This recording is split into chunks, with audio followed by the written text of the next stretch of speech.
Hello, ladies and gentlemen. John Kay here. I just wanted to start this episode with a kind of disclaimer. I know that you were expecting Chef Tony Mata. However, some of the content in the episode he and I recorded is a little time sensitive and can't really be leaked as of right now. So once I get the go ahead from Mr. Tony, we'll have that episode published for you.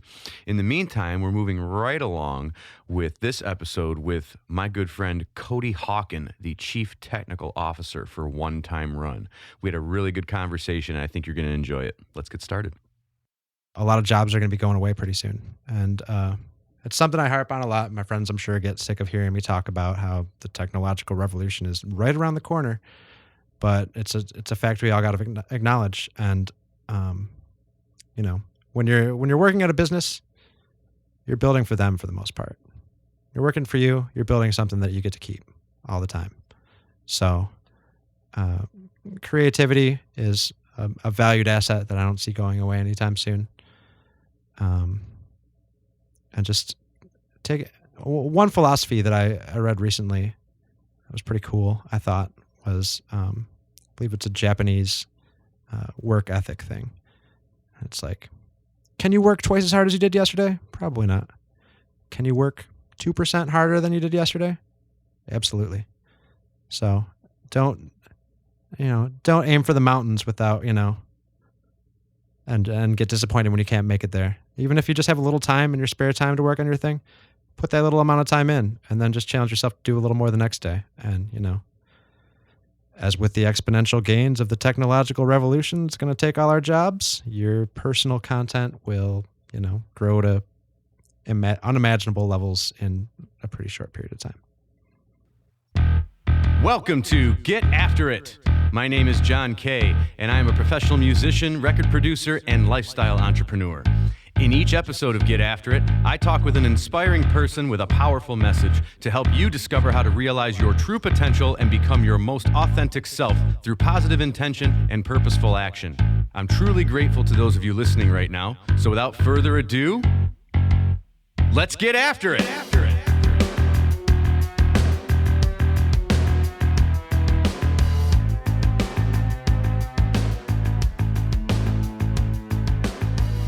All right, my guest today is currently the Chief Technical Officer for One Time Run. That is the number one, little x, capital RUN, a company focused on expanding the idea of monthly art expositions by working with leading and emerging artists from all over the world to premiere limited edition time-released art for collectors across the globe.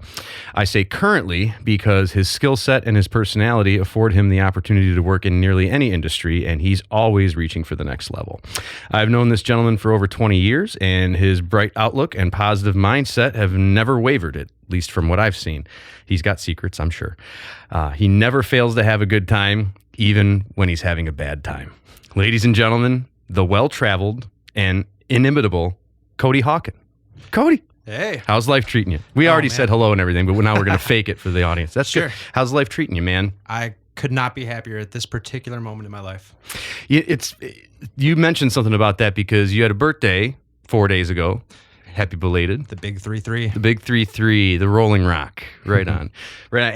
And you had mentioned that it was absolutely it was the best year of my life.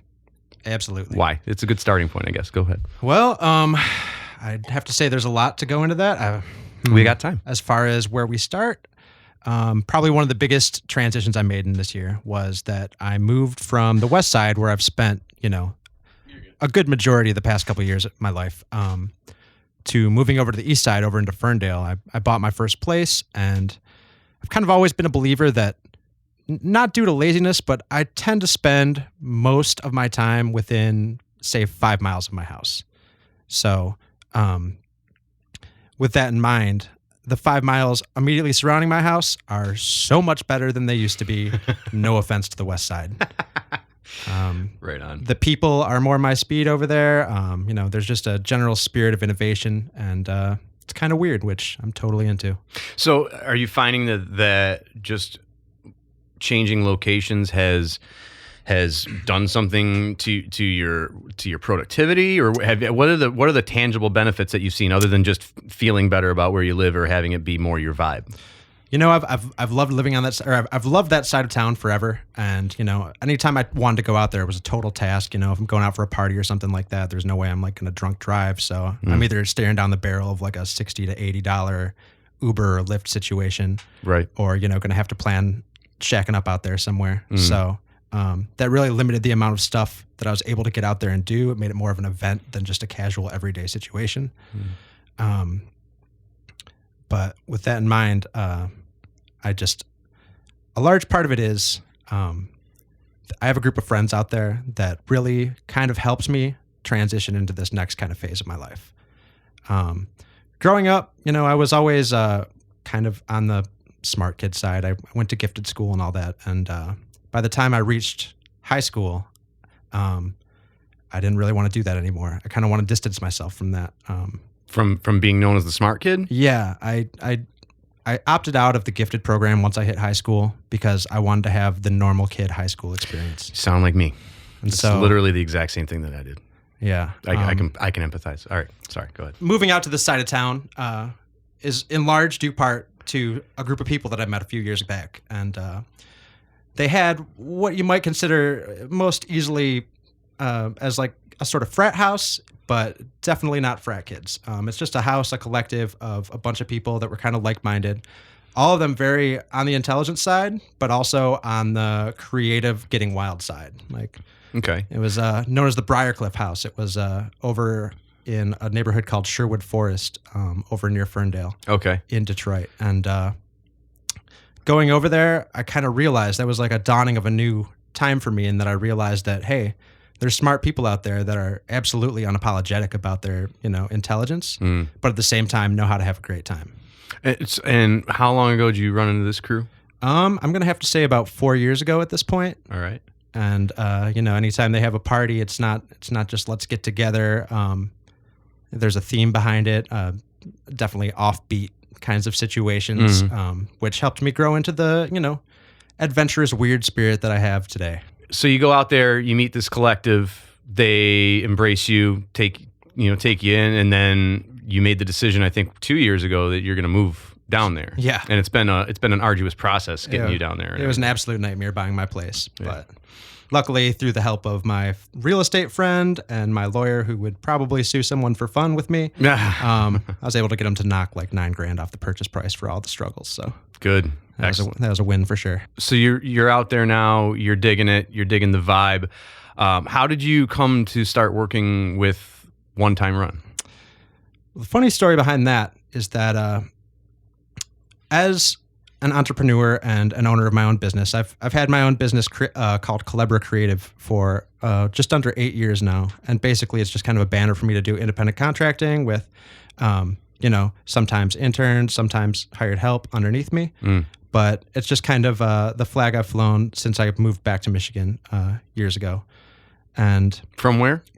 I spent some time out in Santa Barbara, California. Sweet. Yeah. After I graduated college, I headed out there, but that's another story. Sure. So One Time Run. Yeah. So it's good stuff. There's a bunch of people that I've worked with over the years, and some that have we've worked together well, some we haven't worked together so well. But I always try to keep in good graces of everyone I work with. So a guy that I, did a couple projects with, but we never really jived too hard. He ended up hitting me up one day and saying, "Hey, are you looking for a gig?" And I said, "Yeah, I'm open." I was doing a lot of just freelancing all over the place at the time. And so he connected me with the guys, and we went there, and it was initially just kind of a one and done contract where, I was going to work there for about 3 months, get this new site they wanted launched, and then, go our separate ways. But it ended up being a perfect fit for both of us. And so, I kind of made it my nest, and I'm very happy to be there now. Excellent. And One Time Run places a premium on art and artists at a time in the world when art on the whole is being devalued in the global marketplace. Yet One Time Run has been heralded as the best place, or one of the best places, to buy art in Detroit. And their events, such as the upcoming third annual Murals in the Marketplace, or Murals in the Market, Murals that in is. the Market, yep. In September. Their events attract thousands of visitors from all different walks of the planet. So what would you say, or what do you know that One Time Run is doing differently that is causing such an undeniable reaction in the art world? Well, there's a lot of factors to that, I think. For one thing, we take a look at some of our competitors, and they are, corporate businessmen trying to say, let's get this art market. We're very much more of grassroots approach. We sponsor a lot of the leading art festivals around the world, like Powwow is a festival that kind of travels around. And, we always send some guys out, do activations with them. Activations? Pardon my ignorance. Activations, like events. Like, for example, we have Powwow Hawaii every, I believe, February. And so it's out in Honolulu, and we collaborate with partners out there. I believe that's the original Powwow, if I'm not mistaken. And Powwow travels all over? It does. Are your headphones screwing up right now too? Yeah, that's getting some weird. static. Yeah. Hello, that's weird. Weird. Very weird. I'm doing some editing on this fucker. Hey, 1, 2. Why is that? Yeah, still getting static. Am I right? Yeah, me too. Hey, zit, zit, zit. Is it gone now? Hello? That's weird. It's very weird. Fuck that. Fuck the headphones. We're just going to roll without them. Anyway, so as long as we're on the mic, we'll be fine. Just so you can hear it. Sorry, you were saying the Powwow travels around. Yeah, and the Mural Fest, it's basically a mural festival where they bring in artists from around the world and they paint a district. And, the effects that has are so much larger than just affecting the art community. I mean, it often takes place in underlooked districts in cities around the world. So, in Honolulu, it's like kind of an industrial business district, a little ways away from Waikiki and all of that. So it's a place that's pretty bland, and there's no reason to go there unless you're going in to punch the clock. Okay. So brightening up these neighborhoods has such a socioeconomic effect on all the places that these mural festivals, are activated. So okay, how so? I mean, I'm kind of ignorant about it, but, okay. but you're saying basically putting murals on walls in a normally, as you said, bland area, it improves it socioeconomically. How? Absolutely. I mean, the prime example I can really give is Eastern Market, because that's the one nearest in downtown. To us. Yep. So that's in downtown Detroit. It's been a farmers market. It's the oldest farmers market in Michigan, and we've done it for. This will be our third year upcoming, and we've painted over 100 murals in the area with artists from around the world. And what used to be just a bunch of blank buildings and factories and smelly cattle processing plants has really taken light. It's not a part of Detroit that people would often think of as somewhere to visit. There are a few small businesses and restaurants and stuff like that, but it's now become a destination for art. I have a friend from Germany who came in a little while ago, and he didn't, we hadn't spoken a little while, so he wasn't really up to speed on what I've been doing lately. So I told him, working with 1X Run downtown, we got this mural festival going on. And he said, oh man, we were just down in Eastern Market. Is this stuff yours? And he showed me a picture of him and his new wife standing in front of one of our murals, which has the theme to it, growth. And his wife was in front of it, and apparently that's the way that he was announcing the fact that his wife was pregnant. Wow. Yeah. Wow. So, right on. That's so, these people from Germany, they had to have found on the internet that there's, they weren't going down there for sausage. Sure. Basically. Right. Wiener Schnitzel. Yeah.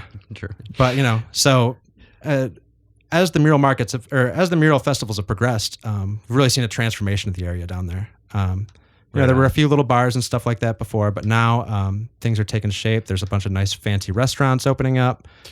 It's part of it is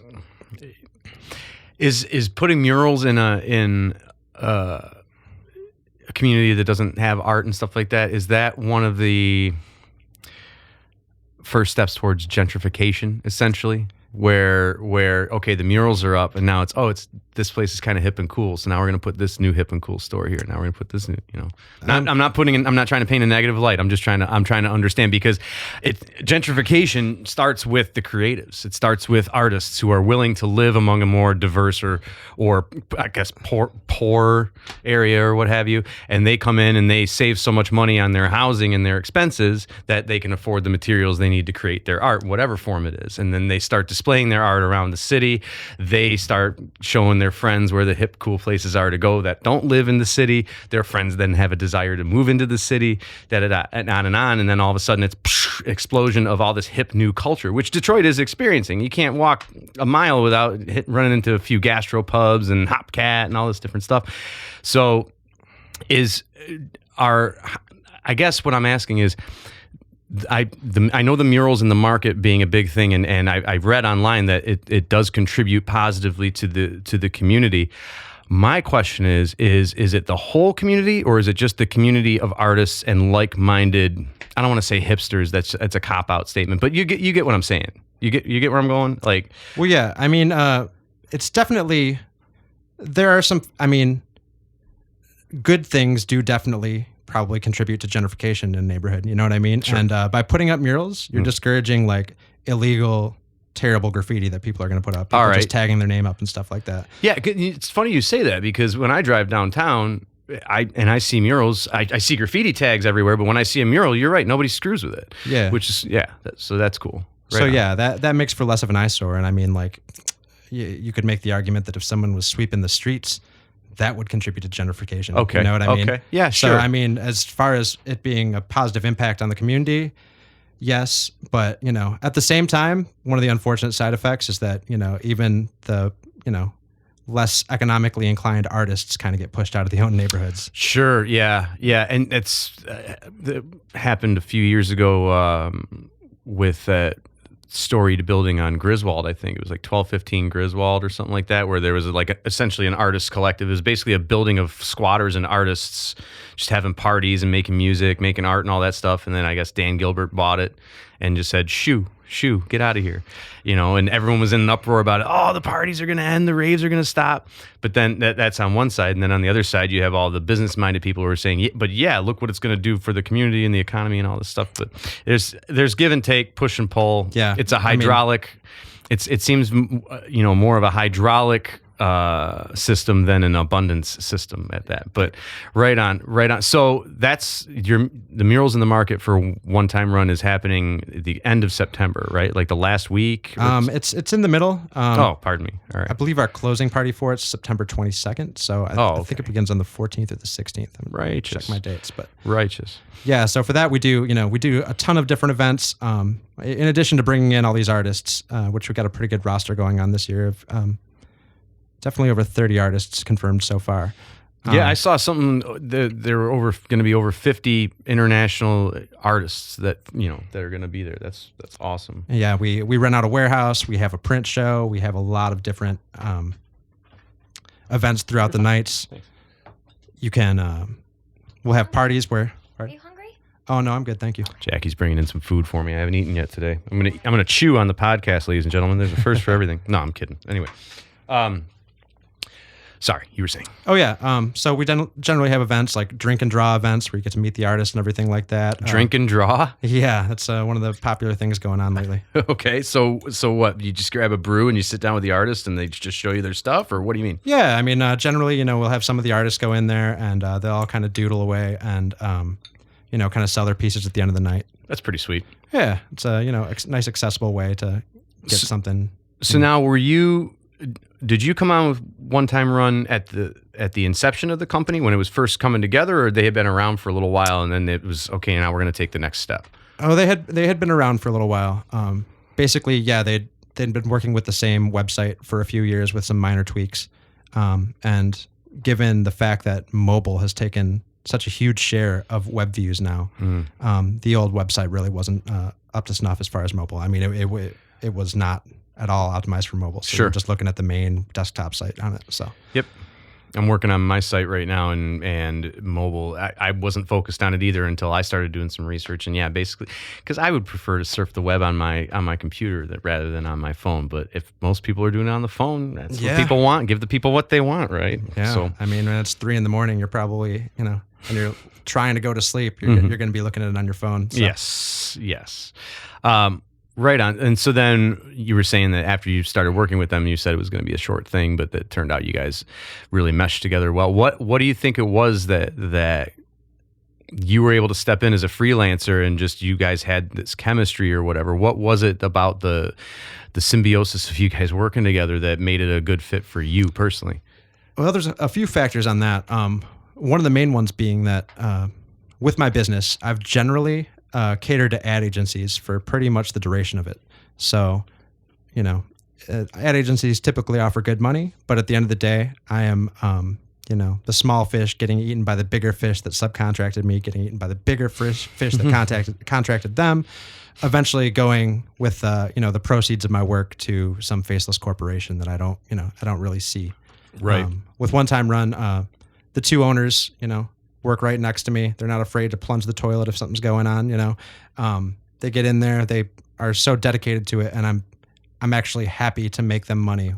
As opposed to like being embittered if we have a super successful day or something like that. Yeah, right on. Right. So it sounds like the vibe, along with how you guys market, is grassroots. Everything's grassroots, basically. It's a bunch of people. You can just take those off if you want to. But yeah, it just sounds like a bunch of people who are trying to do it in a humble way rather than in a, we're a big business. Absolutely. All that. It's very clear that the two owners, Dan and Jesse and Ryan, the third partner, all are very passionate about helping artists. And every year we typically pay out over $1 million in artist commissions. So, we're able to help. Yeah, we're able to help a lot of artists kind of make ends meet and everything like that. And I think they get a lot of satisfaction out of that. That's awesome. Mm-hmm. And you got people coming from different countries and stuff like that too. Are they just coming on their own dime to be a part of what you guys are doing, or is this something where you guys are helping foot the bill and everything? As far as the Mural Festival goes, we typically get hotels and airfare for the artists, and we pay for the paint, and having their mural up is definitely kind of like a billboard of free advertisement for them. Right, and for you guys at that point. Mm-hmm. Righteous. In addition to that, we also have a print show associated with the festival. So basically all the contributing artists can offer an original piece if they'd like to, and then we offer a limited edition print of one of their works. Righteous. Very cool. Very cool. Let's go back a little bit. I want to talk about, you just toss them, dude. It doesn't matter. Those headphones, whatever. Talk about growing up. What did mom and dad do? What was school like? And when did you're kind of, because you do a lot of freelance stuff for the most part. I don't ever get a vibe from you that you're going to be tied down to any one thing ever. Like you're going to go and do what makes most sense for Cody, not at the detriment of others and not at others' expense, but you look at, there's necessary pain and then there's unnecessary pain. When the amount of unnecessary pain outweighs the amount of necessary pain, you're onto something new. Absolutely. Fair? Okay. So talk about, growing up, socioeconomic conditions, what the area was like, what did mom and dad do, and then, what was school like, and when did you decide that, I'm going to become a kind of freelance entrepreneur and follow my muse, basically? Sure. So growing up when I was young was very different than what I'm experiencing now. I grew up on the border of like Dearborn and Detroit, and I, lived with my mom, my dad, and my half-sister Shannon, and so mom, what she did was like worked as a court reporter down at the front of the court, dealing with divorce cases, which comes into play later. Right. Dad did drugs. Okay. So yeah, basically, we were in not the best neighborhood. My dad caught a bit of a serious drug problem, and so when I was around 5 or 6, my parents ended up getting divorced, and my mom kind of put herself out into debt to move us out to the suburbs so we could get a good education, because My first few years of elementary school were spent at a Catholic school in Detroit. Not because there was any real religion going on in the family, but because they just didn't want me to be in Detroit public schools. Sure. So, the relationship with dad has been very on-off, emotionally draining, but like the strength of the relationship with my mom is definitely like why I'm here today and like how I got to where I am. Awesome. Awesome. That being said, it absolutely wasn't without struggles growing up. I did a tally the other day because I told a girl that I'd moved around a lot as a kid, and I'm like, I'm gonna find out how many times I've actually moved in my life. And buying my house marks the 29th place that I've lived. Oh my God. Yeah. Oh my God. So you say I've got kind of the freewheeling entrepreneurial spirit, and I got to believe that I owe something of that to the fact that I've moved around so much. Yeah, because you haven't had a semblance of permanence really in your life at that point, Yeah, right on. Yeah, so I've kind of found in like self-analysis that I usually find more comfort in being uncomfortable. Are you pretty self-analytical? Yeah, I do my best to kind of determine where my thoughts are coming from, and so I can address it properly. Awesome. Cool. Yeah. So, all right. So, mom and dad split up. She goes into debt, moves you out to the suburbs so you can get a good education. What was school like after you guys moved then? Well, it took a couple turns. I went to just standard public school for the first couple years, and that was a very eye-opening experience. The Catholic school I went to in Detroit was, pretty bare bones. So like there was no cafeteria. Oh, wow. And I remember going into second grade the first day.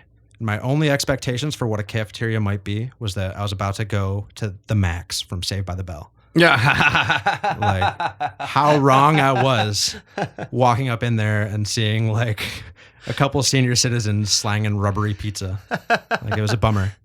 Not only that, the first day I remember this kid, I won't say his name, funny. But this kid comes up to me and goes, "Give me your lunch money or I'll pee all over you." Wow. Yeah. Luckily, I wasn't registering that as any kind of realistic threat, and so I just kind of shrugged him off. I wonder what dude's up to these days. That's funny. That's funny. So after third grade, I ended up, my mom said, "Okay, yeah, just take this test for the smart kid school. You don't have to go if you get it."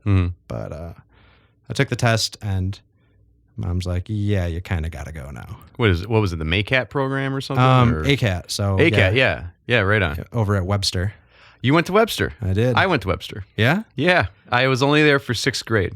When I went to public school in Inkster, I was in kindergarten for about 3 weeks, and they said, no, you got to bump him up. So I got moved up a year ahead to first grade, and I went first through sixth grade there.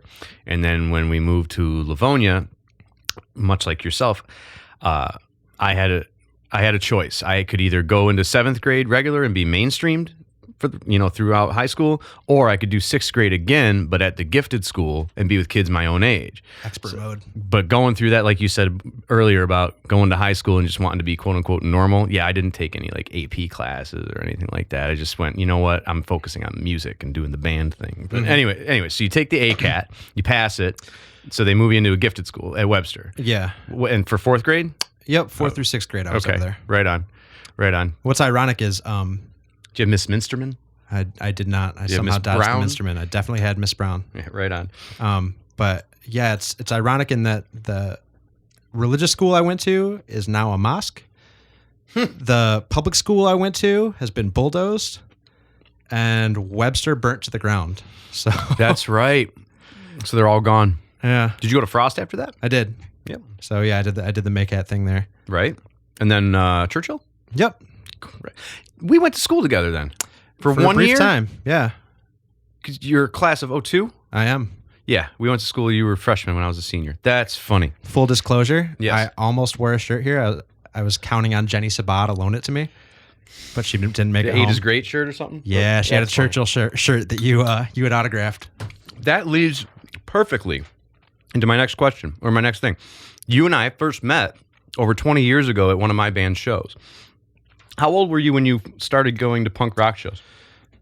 I'm going to say I was 14. Me and my friend Brad had started taking swing dance lessons up at Pharaohs Golden Cup. Yeah, that's right. I remember that. Wow. So one night This is right when the cherry popping daddies and Big Bad Voodoo Daddy we were having a zoot suit riot. Squirrel nut zippers and all that. Yeah, that's so funny. I remember that. Anyway, go ahead. So yeah, one night we decided like, hey, why don't we check out one of these concerts on the weekend? Mm-hmm. So we went, and I believe Peteys Revenge was the first band I saw. Okay. And I went out there, and there's a mosh pit, and I'm just this skinny little skin and bones kid, and I got laid out in the pit. I was there. That was your first show? I believe so. I was there. I remember you got laid out, and I remember coming up to you. I remember you got laid out by an asshole who ended up getting kicked out that night. I remember this. Yes, I remember. Just some random. For some reason, my memory's fuzzy on it. But. Well, you got laid out. You were concussed. No. Yeah, some jerk was just using the mosh pit as his personal violence area, and finally after he laid you out and after he kept being an asshole, a couple of us in the bands were like, get the fuck out of here, man. You're ruining this for people. You're hurting people and stuff. So, no, I remember coming up to you after you got hurt and you're sitting outside drinking water and everything. I'm putting my arm on you. I'm like, you all right, man? Good. Yeah. Okay, man. Come back in. Yeah, we were playing that night. Crazy. I wasn't with PTs at the time though. I was with Churchill and we were doing a joint show that night. But yeah, it was packed. Oh my gosh. Two of my top three of the Pharaohs bands, Churchill, PTs, and Freeloaders were like my trio back then. And you're still going to shows and stuff today. Oh yeah. But what are you still drawn into punk rock today, or is it just the nostalgia of it? To be fair, a lot of what I listen to now is stuff that I've historically listened to. You know what I mean? And the door is open for new bands, but it's just open a crack these days. Like I'm definitely a bit of a traditionalist in my punk tastes, but right on. The way the Pharaohs thing went that night actually changed a lot of my direction in life. The night I got that concussion. Why? What happened? Because after it happened, the owner Mike took me aside and he's like, well, we don't have much money, so probably don't sue us, but you want a job? So this is at 14, my freshman year in high school. I went from being, the middle school math whiz kid to working at an all ages punk club in the span of a year, which I didn't know that you worked there. I worked there for a little bit too. Oh man, yeah. I had no idea. I worked in the snack bar area. That's so awesome. From 14 until it got closed down when I was really 17 or 18, yeah. Wow. I didn't know you were there that long, man. That's crazy. That's crazy awesome. And Mike Malai's such a good dude. Love him. Oh, such a good dude. He's like an older brother to me when I was going there and playing and whatnot. I remember once with him.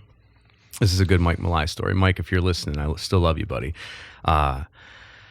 Once when the band told me that I needed to get a double bass drum pedal, and I couldn't afford one. They're like, but man, we want to start playing these fast punk stuff. You need a double kick pedal. And now I can do it with one foot, but that's not beside the point.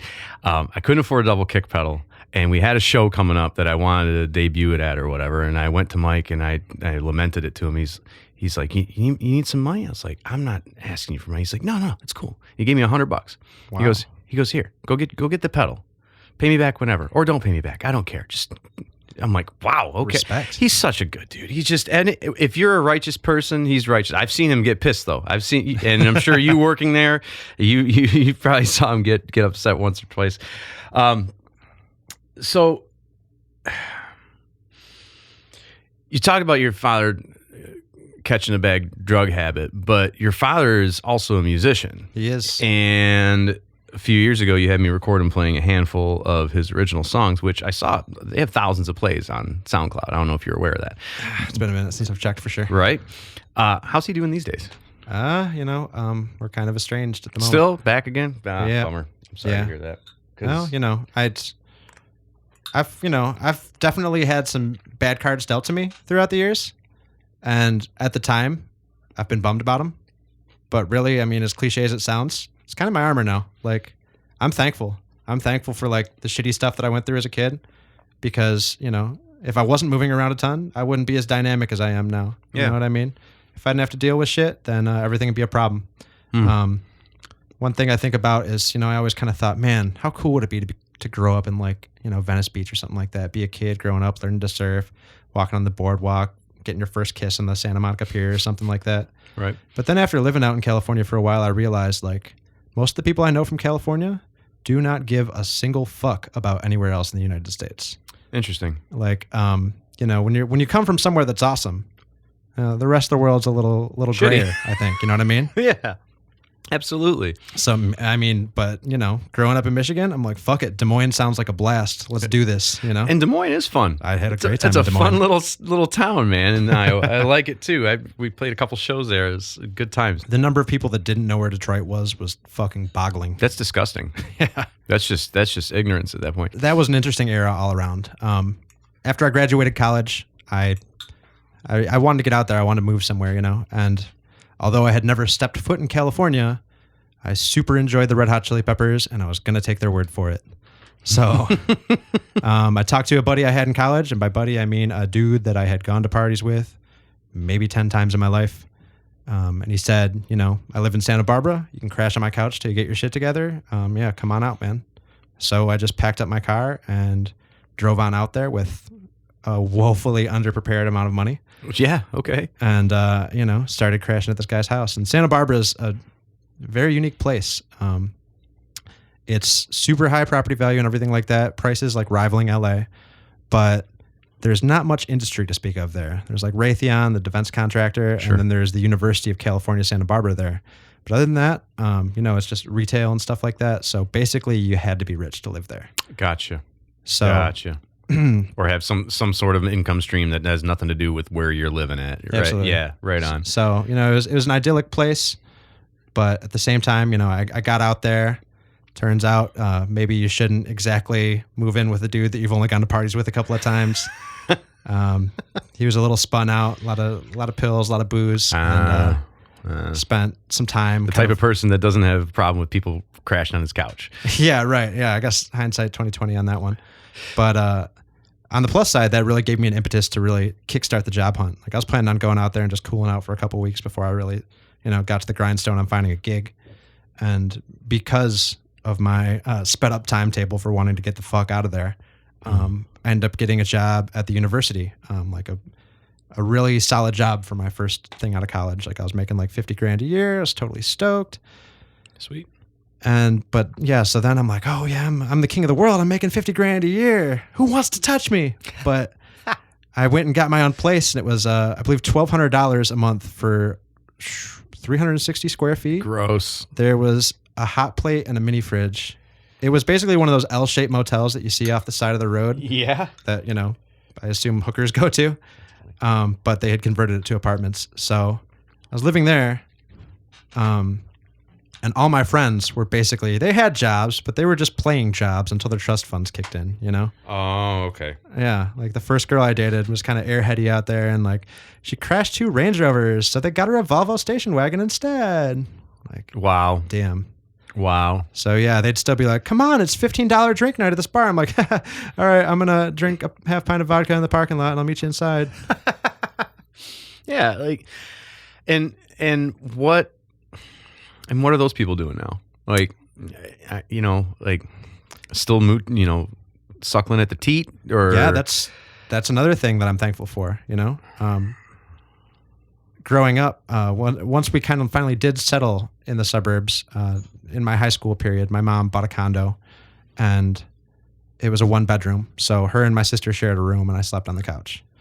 So coming from that, and then like coming into success, I'm so much happier for that route, because, you know, there's still that thing in my head that like if I go for a large extra value meal instead of a medium, it's like, do you need that, man? Do you need that? Do you need to spend that?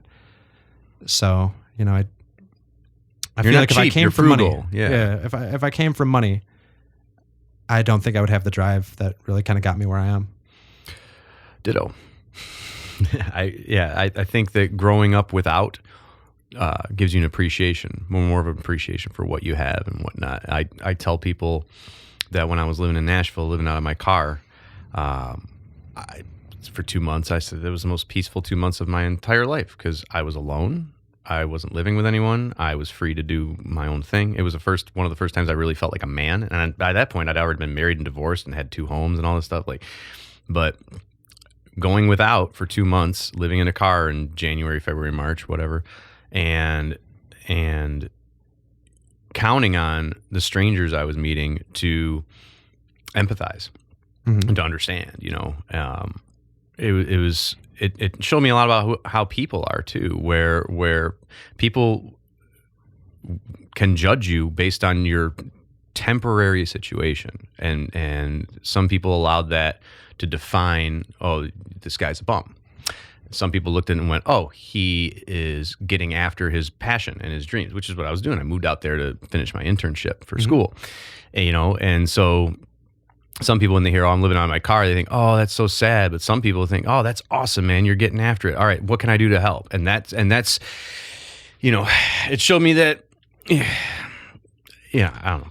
People can be very, very judgy, but they can also be very, very kind. And you can't judge a book by its cover, because some of the people I thought were going to be jerks to me turned out to be some of the nicest people I've ever met, and then vice versa. Hell yes. So and one of the life lessons I feel like I've learned in the past couple of years is that it's an easy one to say that you shouldn't try to please everybody, but that's not exactly what I'm getting at.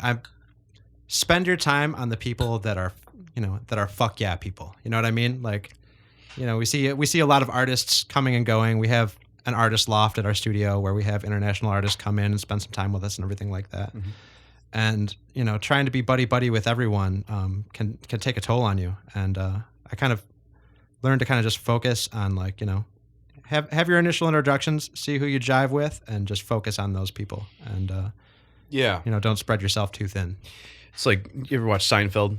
I actually, not my move. Oh, okay. That's cool. Then I won't even bring it up. Sorry. All right. I want to ask you this. You have been public about your, quote, huge, in capital letters, fear of getting older. But on your birthday a few days ago, happy belated, by the way, you said that fear is now in the rearview mirror. What was it about getting older that you were so afraid of, and what happened to change your paradigm on that? Good question. I think a fear of missing out was definitely a large part of it. Getting older? Yeah. I mean, wanting, I'd be scared to be older and think, oh man, I blew it. I didn't do what I wanted to do. And I think the fact that I've gotten more in touch with exactly, what I want to do, and, been more true to myself in that, I've conquered a lot of that. Awesome. When did that paradigm shift for you? Well, a large part of it is, like I said, I was doing the ad agency thing for a very long time, and I was making stupid money doing it. It was I was probably like 25 to, I'd say, like 29, that phase. I was working my ass off. I was working like 70, 80 hours a week, and every project I did was getting cooler, bigger, more insane. And I was always kind of thinking, like, how could this ever get better? And then bam, like the next thing was like some otherworldly next level shit. So I was kind of thinking, like, I was at one of those times where I didn't know what the next big thing was. I was making a ton of money. I was having a good time, but, with my limited time. And I actually, not to get too Joe Rogan-y on it, but I was in Venice Beach and I did a sensory deprivation tank for my first time. Yeah, you've been talking about that a bunch.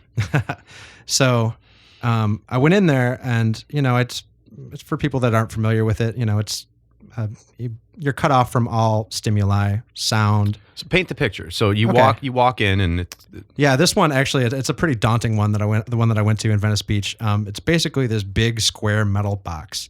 You open the door, it's like almost like a bank vault kind of door. And you look in there, and you can tell there's water on the ground, but you can't see anything in there. So you just kind of have to trust that there's nothing crazy going on in there. You walk in, and it is salt water that's heated to the temperature of the human body. And it's very salty water in that you absolutely float in it. Like, you could not sink in it if you tried. So then the door closes behind you, and it's kind of spooky. Like, I never thought it was going to, like, being afraid was not a single concern of mine before I went in there. But once I got in there, I'm like, oh, this is kind of unsettling. So, you're in there, and the first half hour, 45 minutes, it's really kind of your body trying to chill out. It's something you never experienced before, having no stimuli.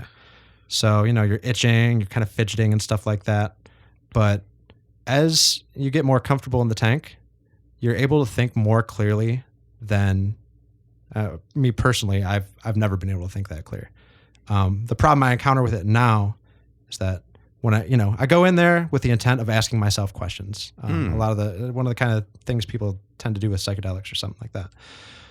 But going in there that day, my main question was, what's the next thing? What's my next big thing? How could it get crazier than it is right now? And I was kind of stressing myself out about it. And as opposed to just a fleeting thought that I would have, like if I just gave it 5 seconds in a standard day of like, oh yeah, you could think of something. I kind of told myself in there that maybe you should just chill out, guy. Like you're doing pretty damn good for yourself right now. And you're spending a lot of time working. Like focus on, find ways that you can make your life work for you in that you have some time to enjoy it and you still enjoy a comfortable existence. So after that happened, I kind of made myself a roadmap. I said, I want to, work this many hours a week for this many dollars. And that would be my ideal working situation. And I'm now about 3.5 years deep of like meeting quota on that. Nice. Yeah. Nice. So coming to that realization in the tank, it gave you the focus and the vision that of the picture that you wanted to paint for yourself in your life, and then you were able to focus your internal constitution, I guess, toward that vision once leaving the tank, because you were able to go deeper and deeper into that vision. Yeah, there was never Sweet. A blueprint before. There was never. I was just, to the winds. I was whatever came across my path. I'd do it, and I never really had an anchor for, okay, what is it exactly that you want to make? Right. So one of the things I learned when I was making like stupid amounts of money was that living at a 10 is exponentially more expensive than living at a 9. Yeah. Okay. Go deeper. Like if you get the best steak on planet Earth, it's going to cost you like a couple $100 or something like that. Right. If you get a pretty fucking good steak, you can get a good one for $30. Right. Okay. So, at the same time, when I was making a bunch of money, my lifestyle kind of adjusted to it. And it was still like, I'm going to need a check in 2 weeks kind of thing, So I realized that little extra boost that all that extra money was going to was absolutely unnecessary. Maybe here and there treat yourself or something like that. But I can live happy on less than I was making at the time. So, and, I gave myself more time, and that's been great because, time to focus on your own thoughts, my own pursuits, stuff like that. Mm-hmm. I do take, side gigs here and there, and it's mainly out of stuff that I am passionate about or, think would be a good move for me in one way or another. Sure. But you're not allowing yourself to get distracted by shiny stuff. Yeah, basically, you got to focus, and you have parameters that you've defined for yourself. No one else is defining for you. You said, "Here's how I want to live, and I'm going to get after it. And if it doesn't exist within the context of my values or my vision, then if I do it, it's fun or it's entertainment. But I don't have to do it." Yeah. The way that you said that really reminds me of kind of some of my heroes in this life. I've kind of defined. There's a lot of. Well, not a lot. There's a handful of people that have been an inspiration to me in numerous ways. One that comes to mind immediately is Hunter S. Thompson. Yeah. Like, I'm a big appreciator of people that live lives that some would kind of cringe at, but they so unapologetically are themselves and living in this unique way, and they find success in it. That's a big inspiration for me. So, examples would be Hunter S. Thompson, Doug Stanhope, one of my pals, this artist, Denial. He's a pal that I made through the gallery, and he's by all means living the life of his own design. I mean, he bought a studio in downtown Windsor back in the real estate crashy kind of days for pennies on the dollar, and it's right in the mix with the downtown area. It's worth a ton of money now, but he's 40 years old, and he lives like a child in the best possible ways. He has the bookshelf that we've all dreamed of as kids, where you pull a book and it opens up into a bedroom. Yeah, he bought like one of the nicest houses on his street and then just painted it matte black. He's a bit of a maniac hero to me. But the common thread between all those people is they're living the lifestyle that they want. Opinions be damned, and the quality of their creative output is undeniable. That's the thing. You know, I think that a lot of people conform to norms or to pressures from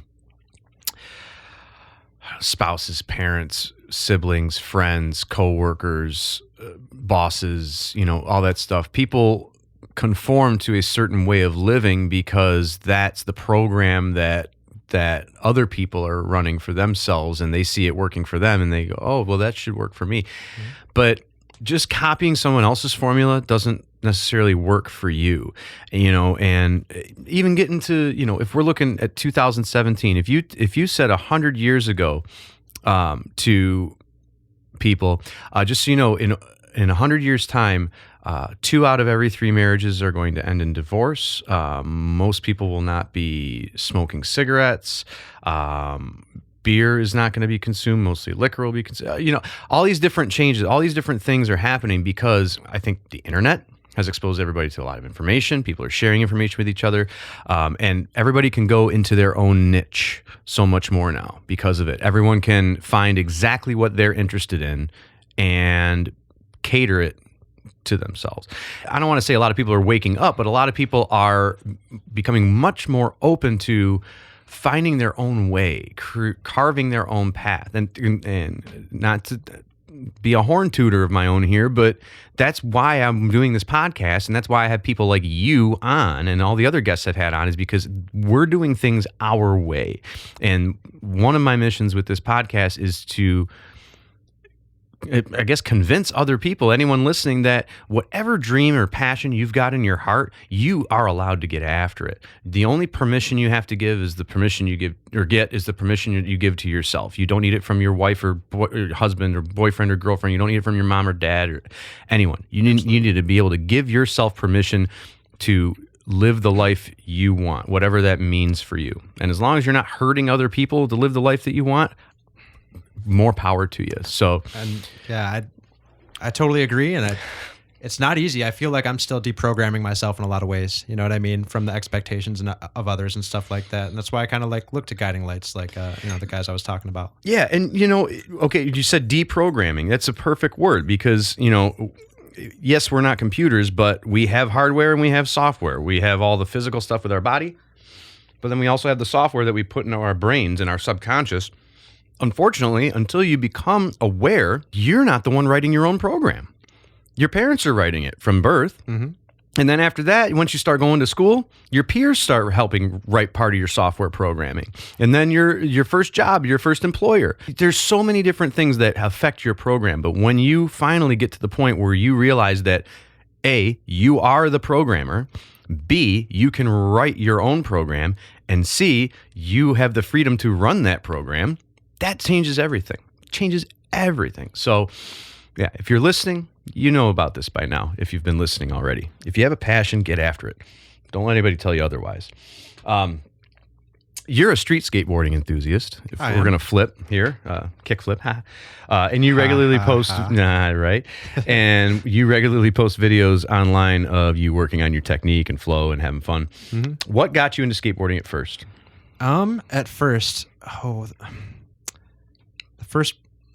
The intro was, you know, fairly normal, I guess. I remember it was the CCS catalog, tell you the truth. Yeah. It's like a mail order catalog where you can make your custom skateboard. You pick the deck, you pick the wheels, you pick the trucks. And I remember getting one when I was like 14 and I was so excited about it. I'm like, I want to get this one exactly. I remember it hit me when I was on vacation with my mom in Vegas. I was like, Mom, there's a skate park here. I absolutely have to get a skateboard and go to it. And she's like, well, you know, we could do that, but that's pretty much all the cash we got. So that's like all we could do while we're here. And I was like, I decided against it, and thank God, because, man, being a 14-year-old kid at a skate park for the first time ever riding a skateboard, that would have been a nightmare of unimaginable proportions for me and for everybody else at the park. Right on. But, you know, what really got it with me is, you know, the passion for travel that I have. Finding spots is probably the main juice that kept me into skateboarding. Like finding skate spots. Yeah, just driving around, looking down industrial parkways. It's a bit of a gambling thing, which I totally appreciate. I enjoy gambling here and there, but that afforded me a reason to travel without cause, basically. You know what I mean? Me and my buddies drove all around Michigan. We've never been up to Port Huron. Let's go there and just see if we can find some spots and everything like that. That's sweet. Yeah. So the thrill of that, it was just kind of a means to an end for my desire for being uncomfortable, kind of. You know what I mean? I like novelty in my life. I never feel more alive than when I'm in a new situation that I don't have a full 100%, control of. So, okay. So you enjoy being outside of your comfort zone. Absolutely. Most people don't. Yeah. I mean, just props to moving around 29 times on that one. Sure. Right. One of the main things that really activated that, I think, growing up, when I worked at Pharaohs, there was a guy we worked with, Brandon, and he introduced me to a book, On the Road by Jack Kerouac. Okay. And that was one of the first things that really clicked with me, because growing up broke, I always, kind of fantasized like being a millionaire and everything like that. But reading this book was my first kind of hint that being a millionaire might not be all it's cracked up to be. Jack Kerouac was a beat writer. Basically, he got divorced from his wife, got over being ill, and was in New York, and he was thinking, what's keeping me here? So he ended up hitchhiking across the country multiple times, writing a book about it. He always wanted to be a writer. And reading the book and just seeing all these adventures this guy had, just, through the fates of the road, made me realize that like a millionaire could never write a book this interesting. A little while later, I was dating a girl that, was pretty well off. Her family was, pretty rich. The one that crashed 2 Range Rovers? No. This was still in Michigan. But I'd hang out with her and her friends, and they were in these like giant prisons, basically. I mean, they had these mansions, and they always wanted to hang out there. And I remember driving to East Point to go to the Wired Frog one night, them seeing black people and rolling up the windows. Like, wow. Yeah. So I'm like, the sheltered upbringing is not all it's cracked up to be. You know what I mean? You don't get to see the world for all it is. Correct. Yeah.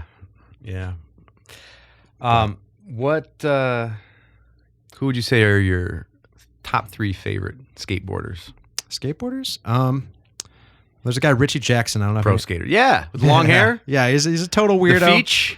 Yeah, he doesn't on Instagram. Yeah, he's great. Plays by his own rules for sure. Yes. It's like he found a skateboard and never saw a skate video in his life and just kind of made it up on his own. Yeah. And I got an appreciation for the weird. So right on. I feel bad for dude. He doesn't, his sponsorships are limited because he looks like fucking Salvador Dali in some hippie clothes. But see, that's funny though, because in this age of authenticity and undeniability, it's like that guy's him. He's most skateboarders look like all each other. That's like you see him, it's like, oh, that's Richie Jackson. Absolutely. Yeah. Right on. Who else? I mean, you got to give the props to Rodney Mullen without a doubt. My favorite ever. It's hard to. That's pretty much a gimme on most list, I think. Yeah. Big backer of Heath Kirchart.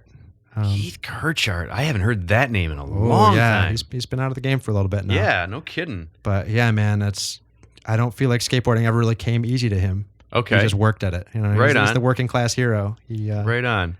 Always hit the monster rails, but got pitched more than half of the time.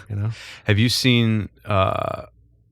You may have even been the one to share them with me. The videos of Andrew Reynolds trying to nail tricks. Oh yeah. Where he's trying to. What's that? The madness. Yeah. Oh yeah. It's phenomenal. Where he's just trying to get it to that when you have the one shot of it, it looks natural and easy. He's like, I squat a little too low on that landing, or I didn't like the way my arms moved when I landed. Like what? Yeah. It's art. He's trying to create art with it. It's just fantastic. Not only that'd be impressive to see a 23-year-old do, but he's like pushing 40, and for real, my knees are fucked up, and I'm 33. For real, man. So if I land something, if it's sloppy, and so okay, what is it about? And most skateboarders find skateboarding as kids, but why do guys in their 30s and 40s, and shoot, Lance Mountain's probably in his 50s at this point. Yeah, he's up there. Why do they still skate? Even, as getting older, your body starts doing this and that and hurts and sores and aches and pains and all that stuff. Why put yourself through all that as an older person? Well, there's some degree of pride in it, I think, in that I'm not just going to let it fade away. Nice, I don't want to let go, That's one thing about getting old. I don't want to stop doing things that I liked just because I'm not supposed to anymore. Sure. And skateboarding is it's a one-man team. You know what I mean? I basically had to create my own model for being a man growing up. My dad was not there for a lot of it. Sure. So, I probably missed a lot of the grooming for sports that a lot of kids might have had. Sure. Know? And so that's part of why skateboarding was so cool to me. You could do it by yourself, and it's a bit of a psychologist to me. If my head's heavy and I'm thinking about a lot of stuff and kind of wigging out, go skate for a couple minutes. You're so kind of scared of falling that you just kind of forget about whatever you're thinking about, and then you can kind of come at it with a fresh head when you're done. That's how I am now with Wing Chun Do. I go there and I don't worry about what's happening outside of that building. I go there and I train. I just really get to relax with it and everything. And I remember you and I going out skating a couple of times and whatnot. You still have an extra deck? Definitely. Oh, dude, we got to do it again soon. Yeah.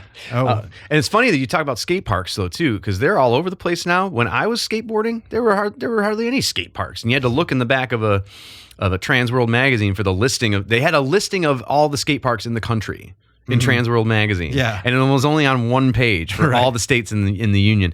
And I was like, when are they going to put one in Michigan?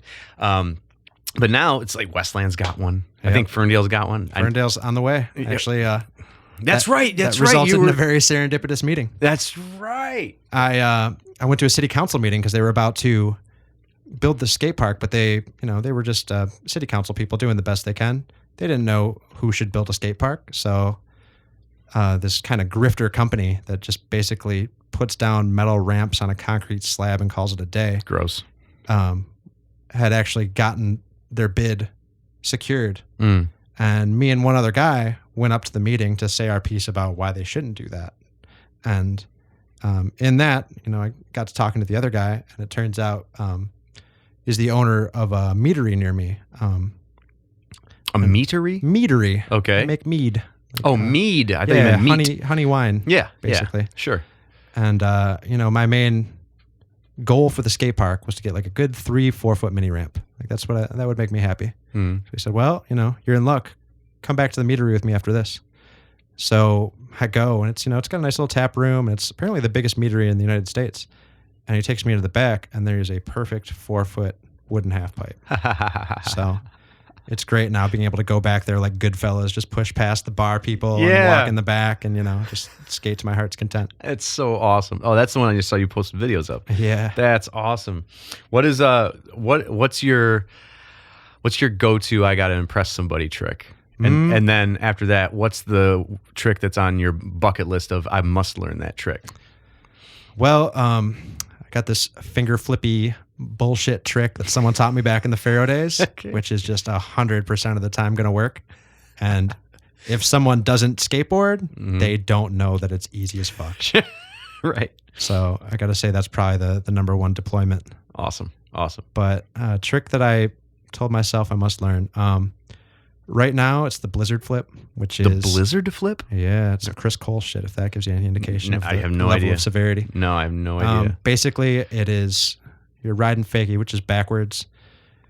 You flip the board so it does one end-over-end flip and, just like a kick flip, and a 360-degree rotation, Okay. but your body's going 360 degrees with it. So it's a 360 and a kick flip combined. a 360 and a 360 and a kick flip, or a 360 and a 360 flip? Oh, yeah. Well, yeah, a 360 and a 360 flip. Gotcha. Okay. So I know it's like, I know I could probably do it, but I'm kind of scared to try it. That's pretty nuts. So many factors at once. You just kind of like got to let go and let God. Right. So I want to come back to something that we touched on earlier. You have an affinity for, am I safe in assuming you have an affinity for the occult and like the taboo nowadays? I do like to, I've never really grown up with any sort of religion or anything like that. So I'm all ears for anybody's perspectives on what the fuck could be going on with this reality, Okay. So, I've done a lot of reading, and I do enjoy reading older kind of new age books from like, I buy them from like used bookstores, like the 40s, 50s and stuff like that, just to see people's perspectives on what could be going on that isn't, one of the standard religions before we had TVs and shit. You know what I mean? So it's kind of unadulterated by, Yeah. And you attend a lot of bacchanalian events like Theater Bazaar and Lakes of Fire and whatnot. What draws you to that? Bacchanalian is definitely more of a suiting phrase than a cult. Okay, there you go. Yeah, and drunken reveries. Right. Yeah. Now we're talking. So Lakes of Fire is basically it's a Burning Man regional event. It's an official Burning Man event. It takes place in Michigan, over Montague, out by White Lake, right? No, north of Muskegon. Or? Yeah. Okay, I just didn't know those towns. Yeah, it's by okay. Muskegon. And basically, it's I believe 2,300 people, and it's something that I learned of through Theater Bazaar and kind of followed a girl up there a little bit. I knew basically nothing about it, which is a perspective that a lot of people have about Burning Man and stuff like that. It's really kind of hard to put into words. But one way to say it is that it's like a general camping experience. And Lakes of Fire takes place around a lake with a 1 mile perimeter. And you go up there and you can camp by yourself and you could have a normal, well, not super normal, camping weekend up there. But where the fun really is a lot of people band together and make their own theme camps. So a theme camp usually provides something to everyone there. Ah, okay. One of the main tenets of these events is that you can't sell anything. And so the thought of gifting is throughout it. And a lot of people have a misconception that in bringing gifts, you're just basically doing some sort of barter. But no, people are just giving stuff away to each other. And don't take this as a sign to like go have this all-you-can-eat buffet up there. Right. But there's camps that are bars. There was a camp a couple years ago called S'moregasm, where it was just a bunch of like barrel fires and then all the ingredients to make like the most baller s'mores you've ever had in your life, like white chocolate, raspberry preserves, all sorts of marshmallows. It's pretty sweet. There's a camp DC Barbecue that just cooks barbecue meat for everyone all day, every day. That's sweet. So it's a community, basically. It absolutely is. It's a weekend-long community. Yeah. It taught me a lot. Like going there the first time, like the first couple days, I was like, all right, get the fuck out of here with all this hippie niceness bullshit. You know what I mean? Everyone's being all fake nice to each other.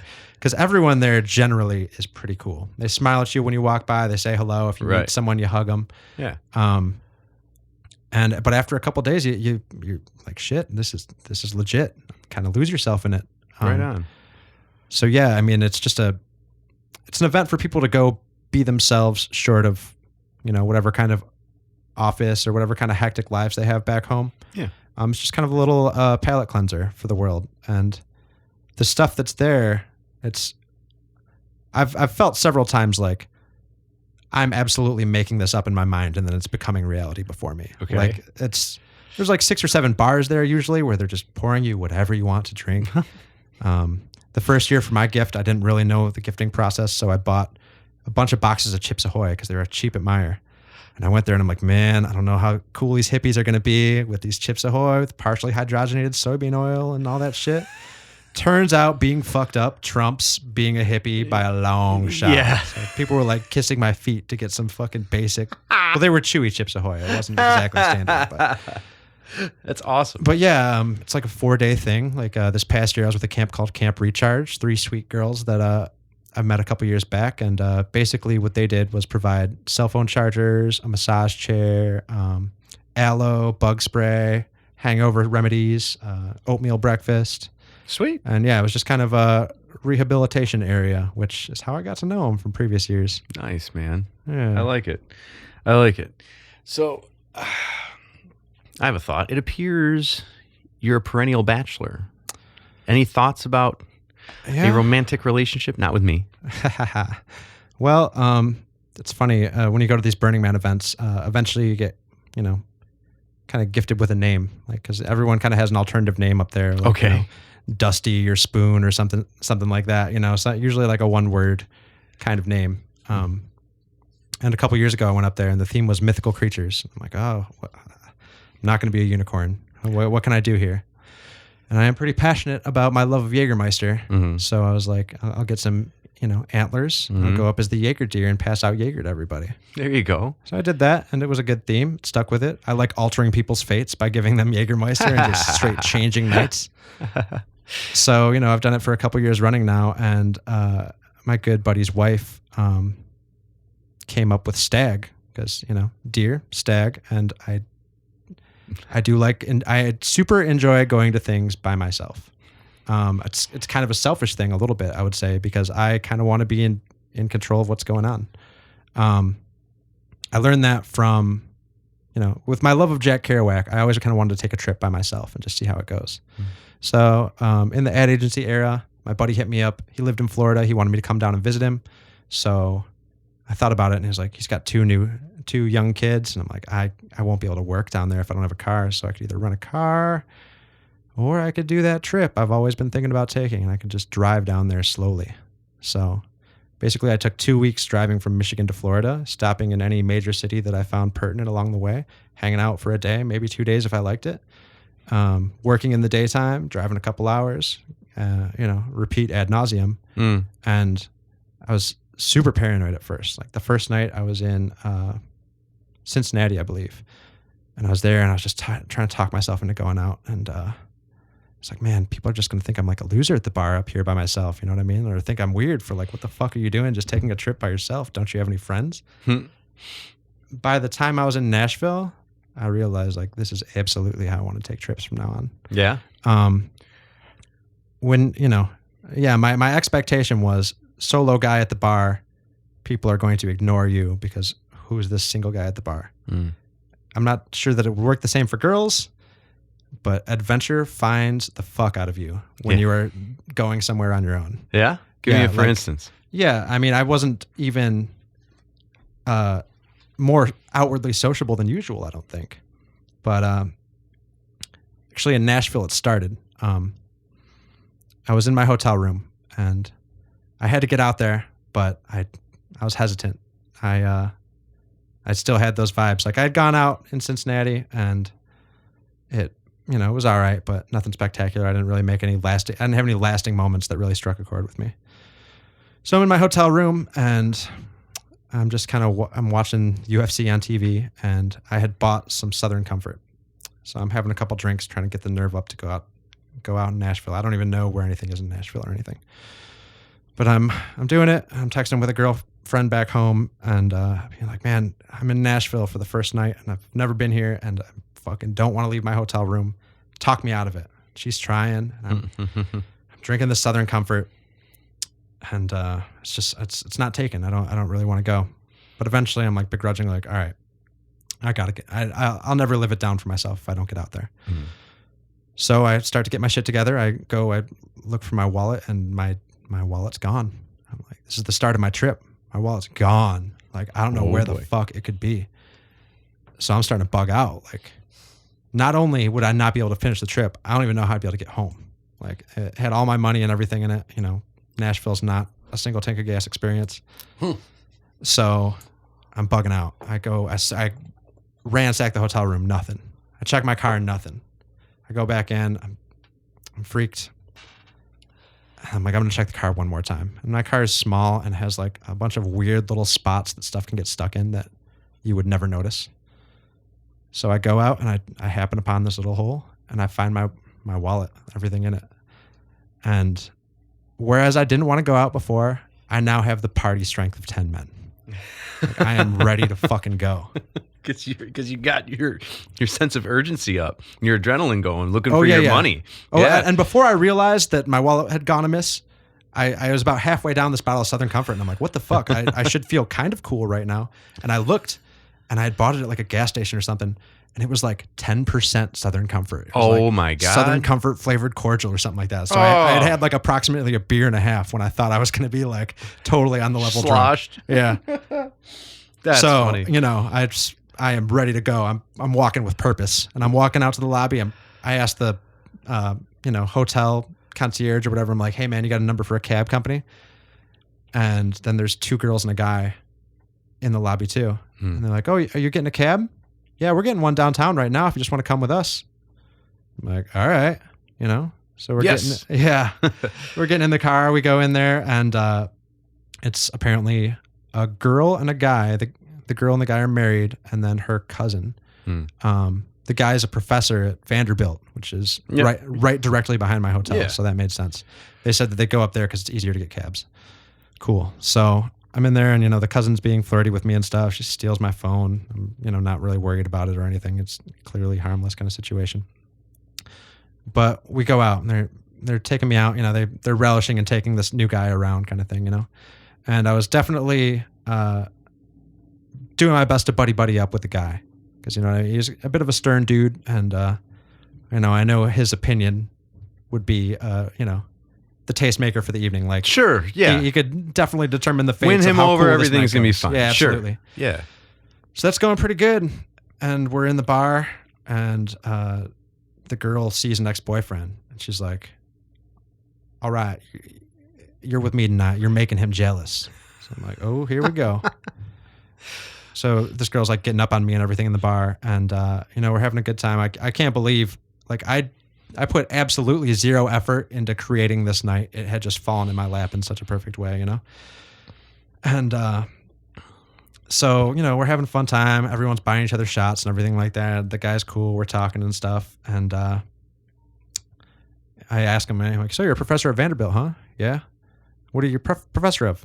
Chemistry. And Breaking Bad was all the rage at the time. So I'm like, oh, make any meth lately? He's like, yeah, man. You into it? I'm like, no, not at all. But so we're all hanging out and everything, and I thought, this guy is my ally now. We're homies, Right. Everything's cool. And I was like, fuck, man, I can't remember her name, like about the cousin girl. And I thought he'd like throw me a bone, be like, oh, it's Ashley or something like that. And he just 180'd on his opinion of me. I was like, what, man? You don't remember her name? That's fucked up. It was real fucked up. And all of a sudden now he hates me. Uh-huh.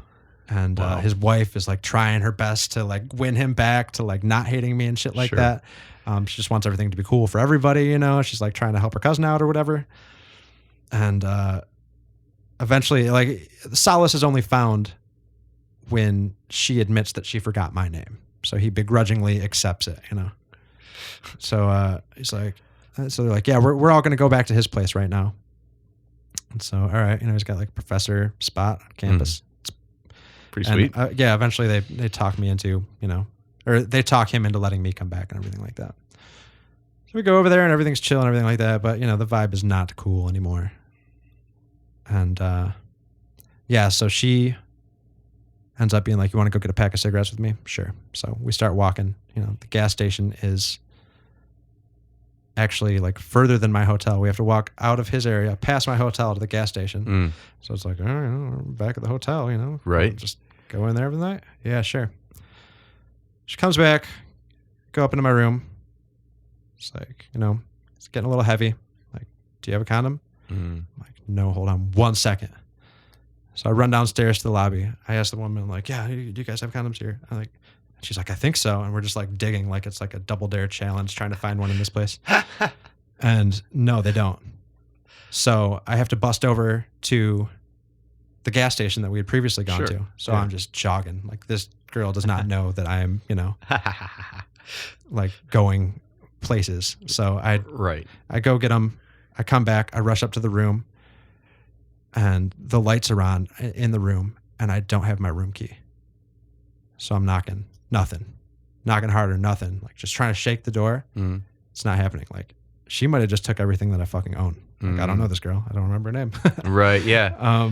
So I'm flipping out. I went down to the lobby and asked the clerk to get me a new key made. So they do. And I went up. She was just passed out there.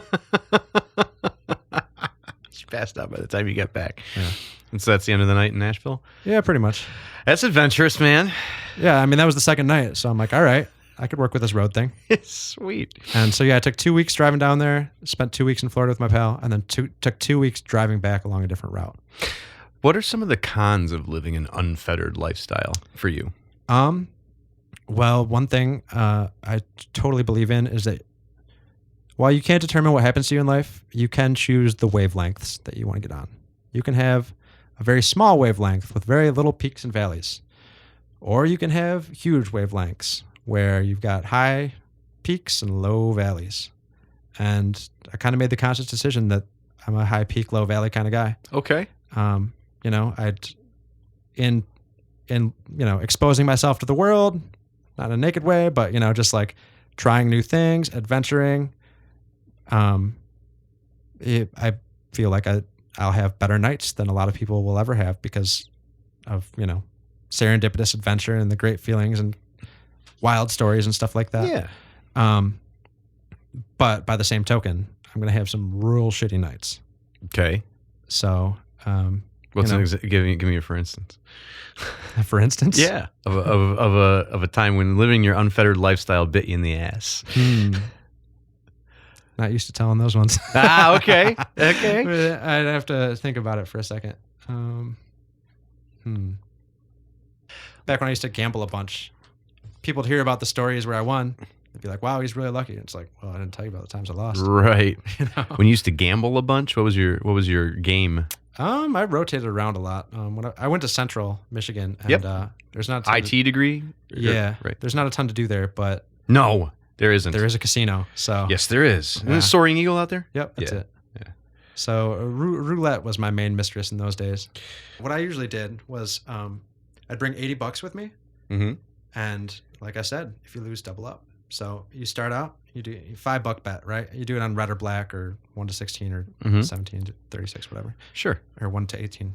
The 1 to 2 bets, or even odd. So you bet $5. If you win, cool, you got $5. If you lose, bet $5 again. So you get one free one On the same bet. if you want. Yeah. I mean, it's all fucking the same anyway. Sure, You know what I sure. mean? I usually did it. I'd usually stick with red. But so on the second go, if you win $5 and you're back to normal. Mm. If you lose, you bet $10. Mm. So now, if you win, you're back to normal. Right. If you lose, you're down $20. Right. So in that case, you bet $20. If you win that, you're back to even. Right. If you lose, You're down $40. Right. After that, you bet $40. If you win, You're you're back. back to even. If you lose, you're down $80 and you're fucked. Gotcha. So basically, you have to get a 1 and 2 bet right. Twice. Yeah, I mean, like, it's a 1 out of 2 bet, and you have 4 or 5 chances in that situation. I don't remember right now. To break 5. even. If you 5 win to on the 10. first one, you Or, win. yeah, 5. 5, 10, 20, 40. So yeah, you get 5 chances to win a 1 out of 2 bet. Okay, that's And that not keeps bad. you alive. You know what I mean? Yeah. But there are times when, you're getting it wrong all 5. Sure, when they use the magnet underneath the table. Well, okay, let me ask you this. I have a series of questions I ask all the guests. Mhm. The first thing I do when I have a guest come in is I Google their name just to see what comes up. Uh-oh. You're not on the front page of Google at all. There's actually a baseball player, Cody Hawken, who he's a standout baseball player for the Portland Bombers. Ooh. So his specialty is baseball, which led me to ask you, what do you consider to be your specialty as part of your skill set?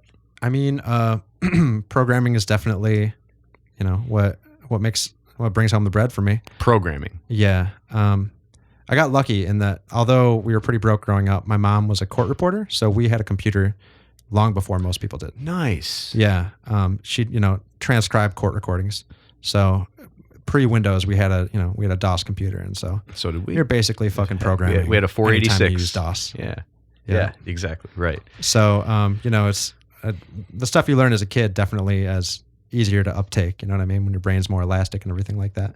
So I think that got me an early knack for it, and something I enjoyed doing. So I started taking programming classes in like 5th grade, like adult ed stuff at Schoolcraft, and I just make little stupid games.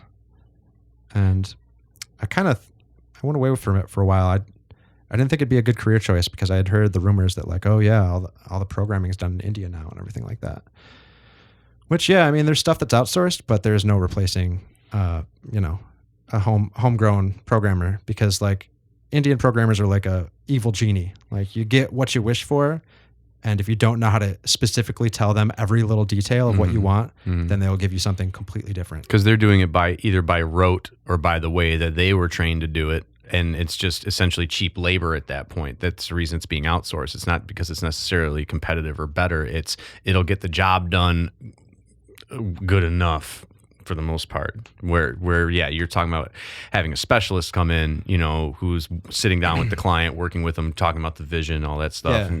One of my strengths, I think, is that I have the programmer mindset, but I'm like able to talk to human beings to some degree. Yeah.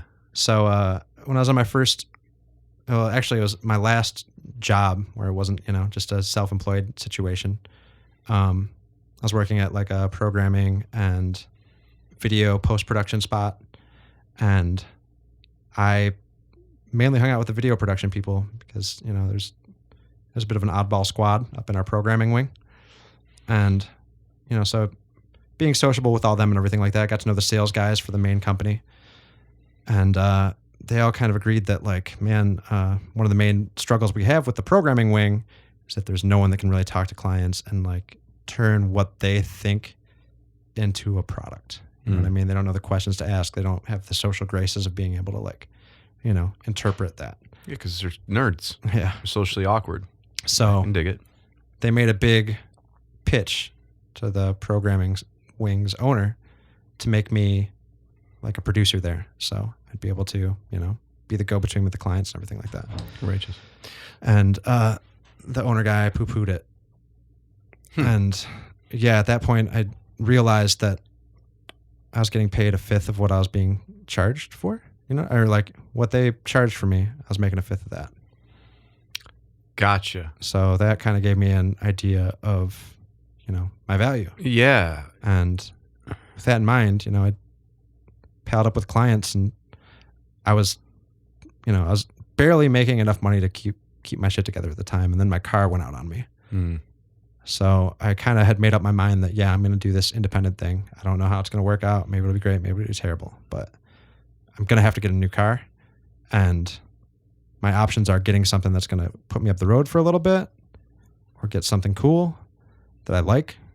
And the problem was, I couldn't get something cool I liked after I quit, because no one's going to give a car loan to Cody's Wild West programming show. Sure. So I took a chance and bought the car I always wanted. Nice. Ended up paying it off 3 or 4 years early. There you go. Yeah. Ended up working out. That's awesome. Before I ask you the series of questions I ask all my guests, I want to ask you this one last one. All the moving around you've done, okay, and early in life, not by choice, but now in life, absolutely by choice, and it was shaped and informed by your early life. But all the moving around and your ability to move, go from one thing to the next, and travel and do all these things, and kind of be a yes to adventure guy. What has living life like that taught you? What's the lesson that living like that has impressed upon you, has been impressed upon you? I thought about it recently, in that a friend of mine, her son, she put up a recording on Facebook of him telling this fantastical story of fucking absolute nonsense. Like for 2 or 3 minutes, this kid just railed on like this. It sounded like some end time shit. Like it sounded like he was like channeling some sort of demon. She's like, 1, 2, 3 chickens were there, and then the clocks all stopped at midnight, and then all the sun went away, and then my cheeks ran away. 1, 2 cheeks ran away. I think he was like learning numbers or something like that. But it made me think about like, it was such a fantastically weird thing. I don't think you, I, or anybody I know would have just been able to off the rails improv something like this. And I think it's because we have such set homes for ideas in our heads. A child's brain is elastic. They're learning shit for the first time, and they haven't exactly found homes for all the concepts they have and everything like that. And so I try to maintain some of that elasticity that a kid has, and I think that's kind of why I appreciate novelty. New things help me remember to kind of look at things from an open perspective and try to not shut off the sensors that your mind places on thoughts and ideas. Yeah. Try to shut them off. Shut off the sensors. Yeah. Right on. And allow yourself to be free to think weird and different thoughts that you would normally, that don't necessarily exist as part of how you normally operate. Yeah. I think that's why a lot of creative stuff is a bit of a young man's game. You know what I mean? Not to say there's not exceptions to the rule. Absolutely. Sure. I remember, ever hear the story about Disintegration by The Cure? No.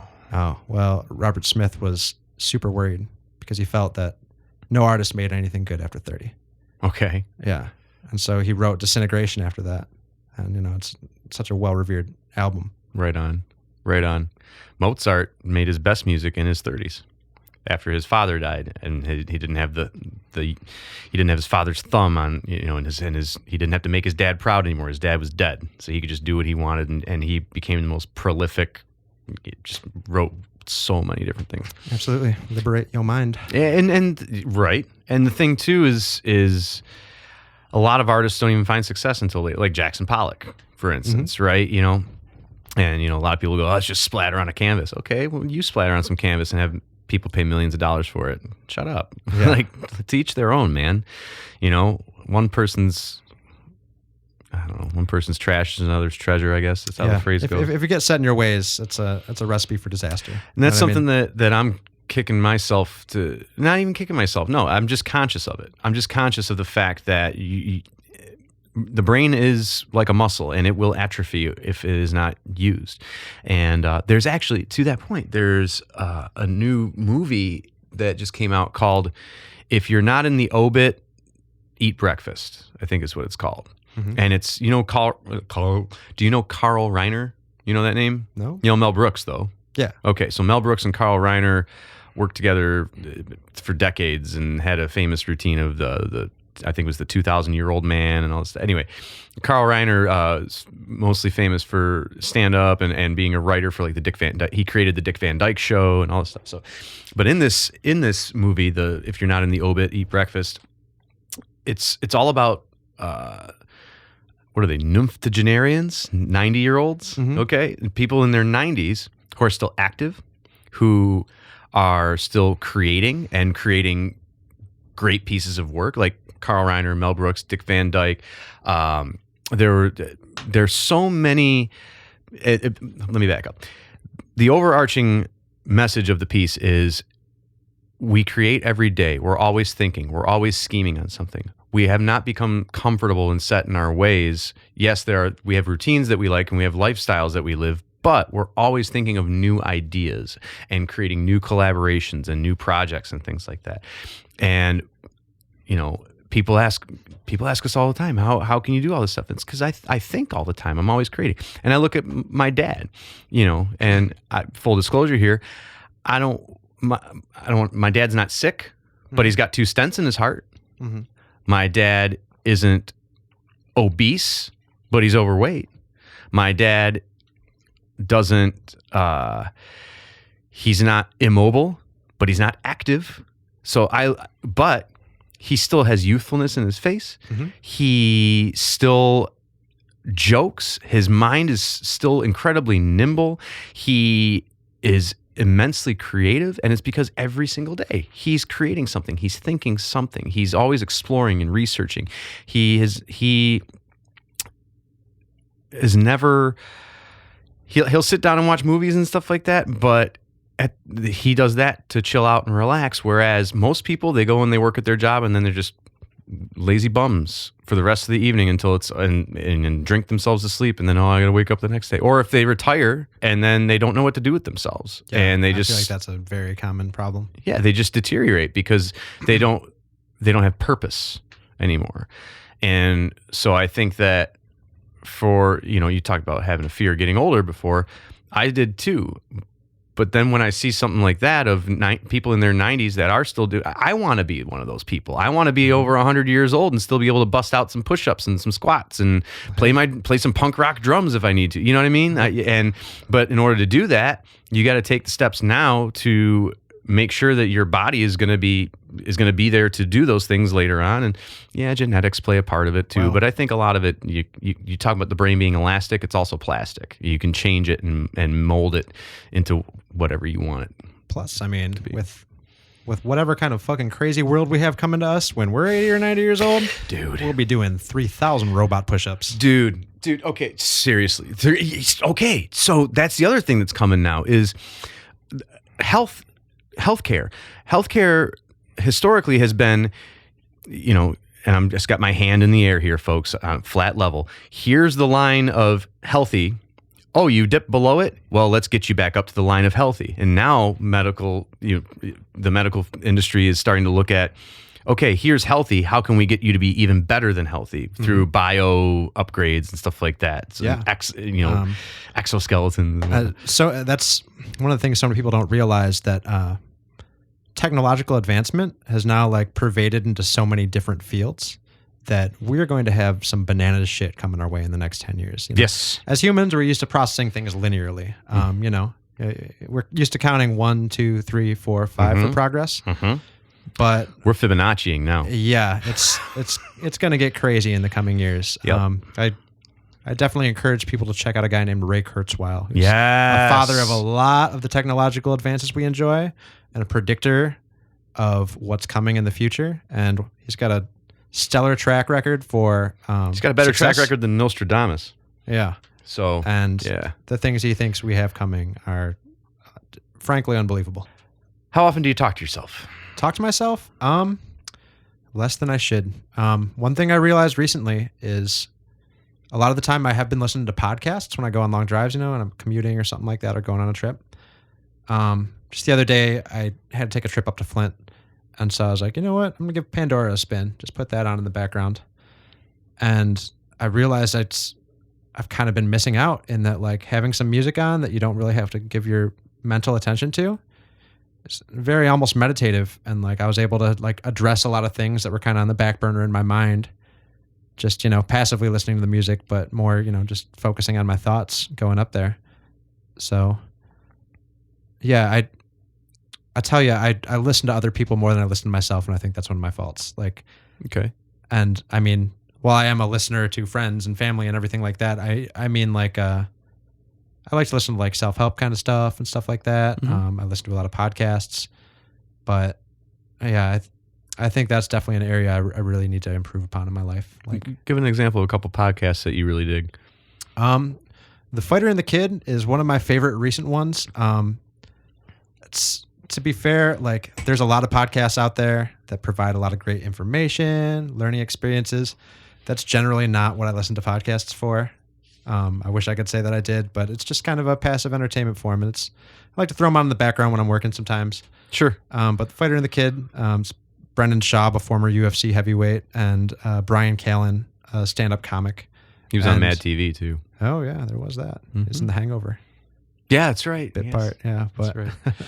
in any case, they have a great chemistry, and it's funny, and you know, a way to pass the time. Other podcasts, I'm definitely into the Doug Stanhope one. Yeah, Jackie likes his too.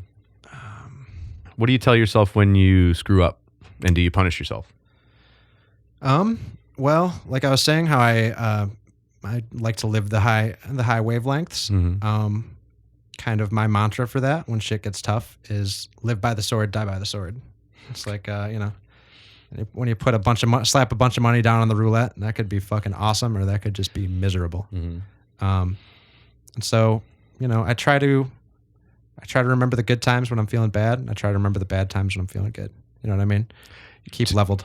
Keep an emotional balance about it. Yeah. I like it. What do you tell yourself when you do well, and do you reward yourself? For a long time, I've been kind of, I don't want to say like embarrassed, but very sheltered in self-praise.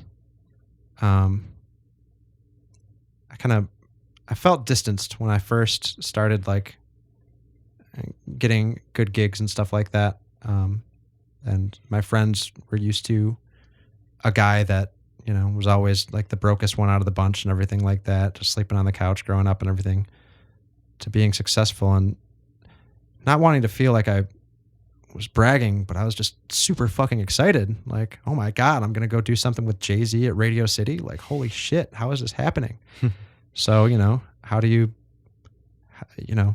let that out? Like, you're going to go tell your friends. And it took a while before I realized they were kind of like, yeah, man, we don't want to fucking hear that. And I was like, oh. Wow. Yeah.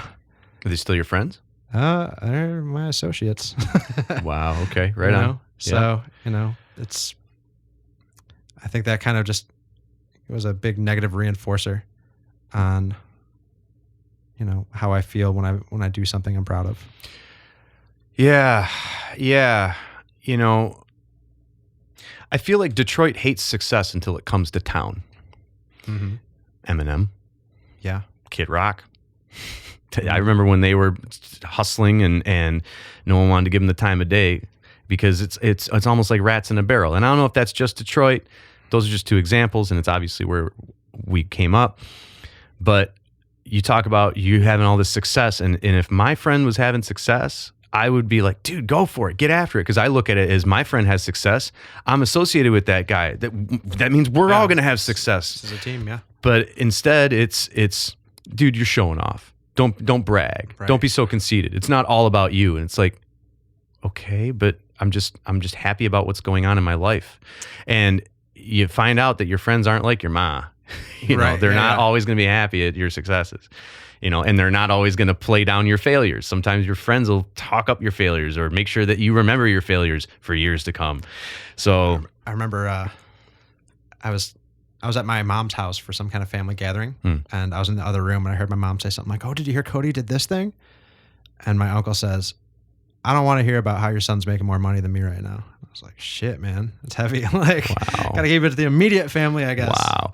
Yeah, man. And I think that a reaction like that, if knowing what I know now, or believing what I believe now, maybe that's a better choice of phrase. If I was present when that was happening in that room, I would have turned to the uncle and went, why don't you want to hear about that? This is a great thing that's happening. And if he's surpassed you, why don't you talk to him about what you can do to get on his level, and stop making it look like just because he's successful, that means more money does not necessarily equal better than, you know, contrary to what most people think. More money just means you have more options. That's all money is. Money is a moment, and it's an option. One moment you have it, the next moment some fast food joint has it, and you have a piece of shit burger. Okay. Story of my life. Yeah. Right. So, you know, Los Angeles is probably, you know, one of my big life goals is to eventually live a bi-locational life. I want to have a place in Detroit, and I want to have a place in LA. Right on. I just, you know, bought my first place in, you know, Ferndale, Detroit. So that's one piece of the puzzle for sure. But a lot of people hate on LA so hard. I truly don't understand it. And one argument that people make a lot is that everyone's fake out there, and to which I say, there's absolutely a lot of fake people out there, and that's kind of why I want to have both. I do feel like people are more, you know, generally genuine back here, at least a little bit. Well, I think it's more that people aren't so much climbers back here. Everyone out in LA is trying to get over.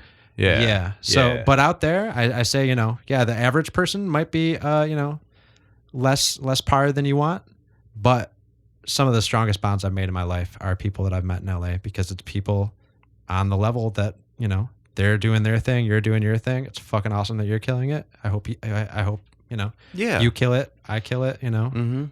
Yeah. And I remember talking to you months ago about trying to put together a mastermind group here with, you know, like an intellectuals club where, you know, on a like bi-weekly basis or something like that, we meet up with other like-minded younger professionals and whatnot, and just talk about, hey, here's what I'm working on. Here's what I'm working on.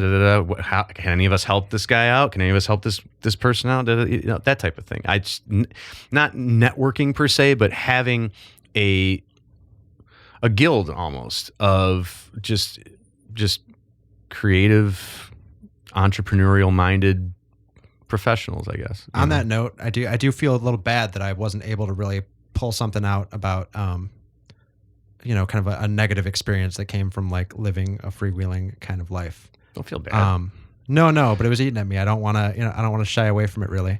Okay. I don't, because it is so easy to just talk about the positive. And that conversation that you're referring to came not too long after I was at a really bummer spot. I was super upset about a lot of things. I didn't feel like my self-worth was worth it, really. I mean, you weren't like suicidal. No. But I was definitely at a low point where I was feeling like underappreciated by some people that I cared about and stuff like that. And been there, you know. So I reached out to friends, and so I mean, it's definitely not all roses, but it's just the stuff that, you know, the good stuff gets the press, I guess. Yeah, it's okay. Yeah, see, and that's the thing is, I feel like it's almost the opposite with me, where I have a positive outlook on things, but I feel as though in order to, I was going to say be perceived as, but I am, in order to be a realist, you have to point out the negative. And so I feel like I focus a lot of time on finding the negative and pointing it out, and downplaying the positives so that I don't appear conceited or egotistical or like a braggart or an elitist. But I recently moved my mailing list over to MailChimp rather than just doing it one by one. Oh my God. Me and MailChimp are tight. Nice, dude. Well, maybe you can give me some pointers on that afterward.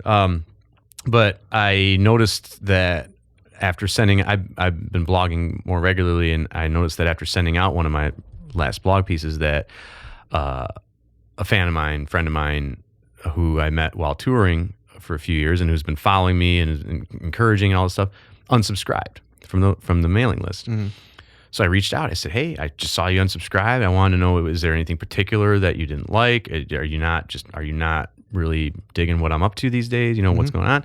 And they actually took the time to craft a 2-page email for me to really explain. They were like, I wanted to take some time to really figure out why it was, and And they gave me some praise and some compliments and things, and we did some catching up. But then it was, okay, here's the thing: your posts recently have been very negative, and I'm going through this in my life, and and I just don't need any extra negativity in my life, and I love seeing what you're up to, and I love being updated on what you're doing and everything, but the negativity, it was becoming too much for me. So that's why I was like, oh, okay, and it got me to thinking.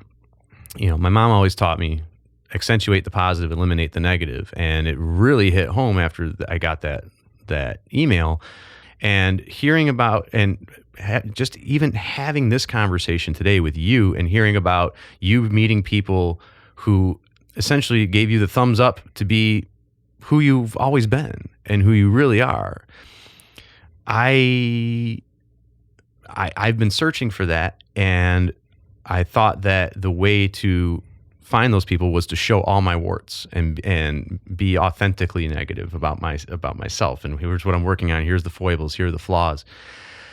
But I think maybe I need to take a page out of your book and start blasting the positive out there and reducing or eliminating the negative as much as possible, because I just, again, like you said, it's not all roses, but I think part of the reason I do it too is because social media, most people are only posting the highlights. And if they're not posting the highlights, they're bitching about some personal drama or something that's going on in their life that I look at and I go, that's immediately fixable. All you got to do is this, and change. But I feel like social media, people only post the positive stuff and only post the highlights. And I don't want to be out there putting my kindergarten drawings on the fridge. You know what I mean? Right. I want to only post positive stuff when it's undeniable and when it's going to resonate and all that. So anyway, I'm working on it. All right. How do you relax? How do I relax? We touched on skateboarding. It's a good thing. When I turned 30, that fear of getting older thing was starting to hit me. And I was like, I'm changing. I'm getting older. I want to be in control of something here. So, my whole life short of skateboarding, physical activity was not happening that much. So I started working out then, and made it a routine. Sometimes I'm more religious about it than others, but I generally stick to hitting the gym 3 or 4 times a week. And although I don't think I ever really got the thing where people say, "Oh yeah, you work out and you get these good feelings, like it makes you feel good." I don't know that I get that. But I do know that now if I don't work out, I get pissed and bummed. Sure. And then I'll work out and be like, oh, okay. All right. That was some silly shit. Right on. So yeah, and I also like it as just kind of a practice in keeping habits. You know what I mean? Because I say if I can stick to this workout habit, if I can go 3 times a week to the gym doing something that I don't really fucking like to do, can I give that same respect to other aspects of my life I want to improve? Yeah. And still very much a work in progress, but you talk about habit. There's a book, I think the author's last name is Lustig, Charles Lustig. Is that makes sense? It's called The Power of Habit. And it talks about if you have a bunch of it's my 420 alarm. If you have a bunch of bad habits, all you need to do is change one. They call it a keystone habit.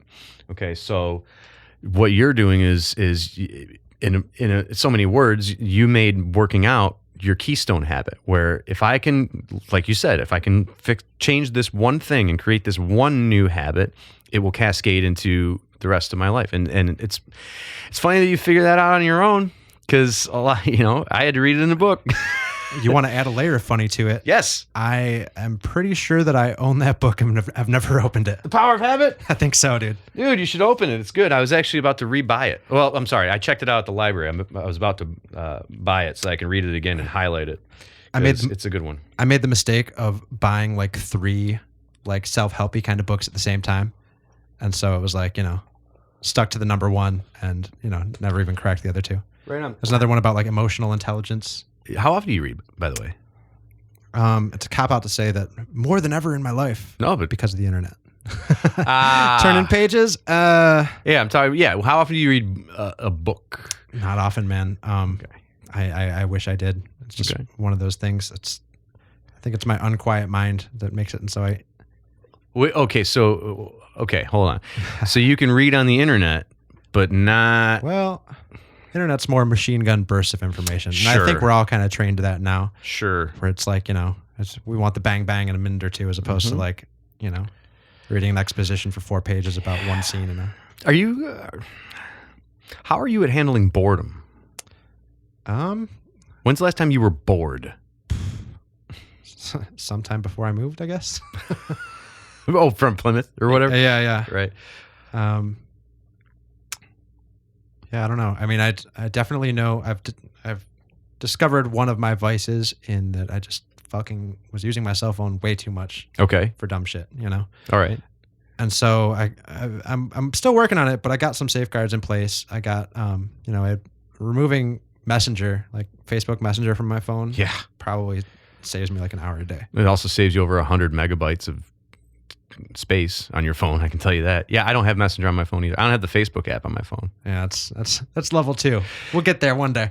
Take the Facebook app off your phone and just use the internet browser. I've also got there's a couple extensions I toggle with, turn them on and off sometimes. One's for Facebook, and it makes it and so the feed doesn't exist. Like you can post something, but you can't see shit other than that. You Interesting. know what I mean? So yeah, that's pretty cool. Limits the hell out of Facebook. And the other one, you put your problem sites in there. You set an amount of time for your day. So say a half hour or an hour. Anytime that you're on one of those sites, it's recording the amount of time spent. Once you get to 10 minutes, like, hey buddy, you're running low here. I like that. And once you get to 0, you can't disable the extension. You can't, you can't go to those sites at all. I love it. It says, shouldn't you be working on your screen? I love it.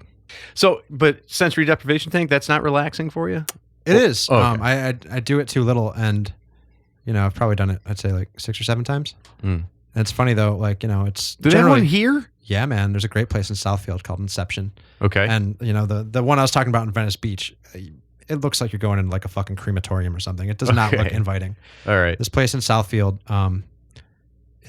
where's it? It's I believe it's Southfield Road, kind of deep from the freeway, probably like 13 mile or something like that. So closer to Birmingham. Yeah, it's in that direction for sure. Right on. But their tanks, What am I talking about? they're like walk-in areas, like with a glass door. It's a lot more like a renovated new shower kind of thing. But Okay. It's got Is it a stand-up tank? no, you lay I was gonna down, say, but okay. it's got like a not spherical, but like a cylindrical ceiling kind of that kind of tapers down. Uh-huh. And there's a bunch of like colored lights in it that you can have on if you want. I wouldn't turn those on because it's kind of eliminating the point of it. Yeah, sensory deprivation. But having them on when you go in there, you can see exactly where you are and that there's not some kind of sea beast in the water or something like that, just for peace of mind, or just Right. Okay. some kind of growdiness. What kind of rates at that place? There's always Groupons on it. Oh, okay. So I believe it's like $35 or something like that for a 3-hour session. 35 for 3 hours? Yeah. That's sweet. I took my mom there for Mother's Day. Nice.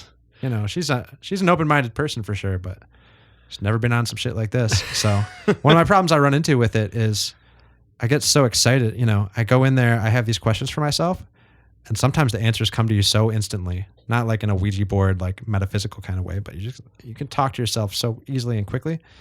That I was like, oh my God, I have so much. Like I just have such a long list of shit that I just discovered I don't know that I have room in my mind for anymore right now. You know? That's great. So when I went with her, I ended up bailing like a half hour before the end.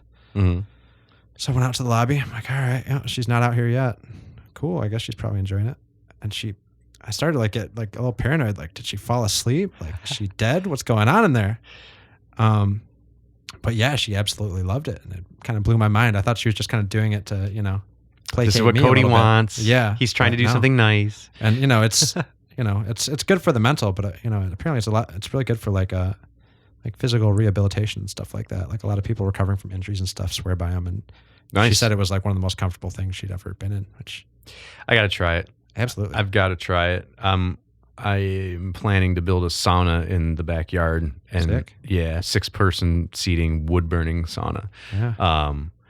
And because that for me, that everything I heard about the benefits of a sensory deprivation tank, that's what a sauna does for me when I use it. And there's a sauna place in Livonia on 5 Mile at Harrison, I think. A Finnish sauna place. I haven't been there yet, but I'm gonna. Oh yeah, check I've seen it out. that. Kind of over by Old Mexico, right? Yes, it's across the street, basically from Suburban Door. Okay. Out there, but yeah, I got to do the sensory deprivation. They've got like 5 or 6 tanks there, so I'm down, man. Sweet, dude. Yeah, Make an excuse for me to go. I dare you. No, yeah, twist your arm.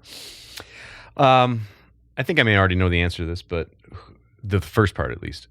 Who would you say is the most influential person in your life? And what if out of all the lessons that you learned from this person, if all those lessons were not in your head and they were written on pieces of paper and a fire started and you could only grab one of those pieces of paper with one lesson on it, what would that lesson be?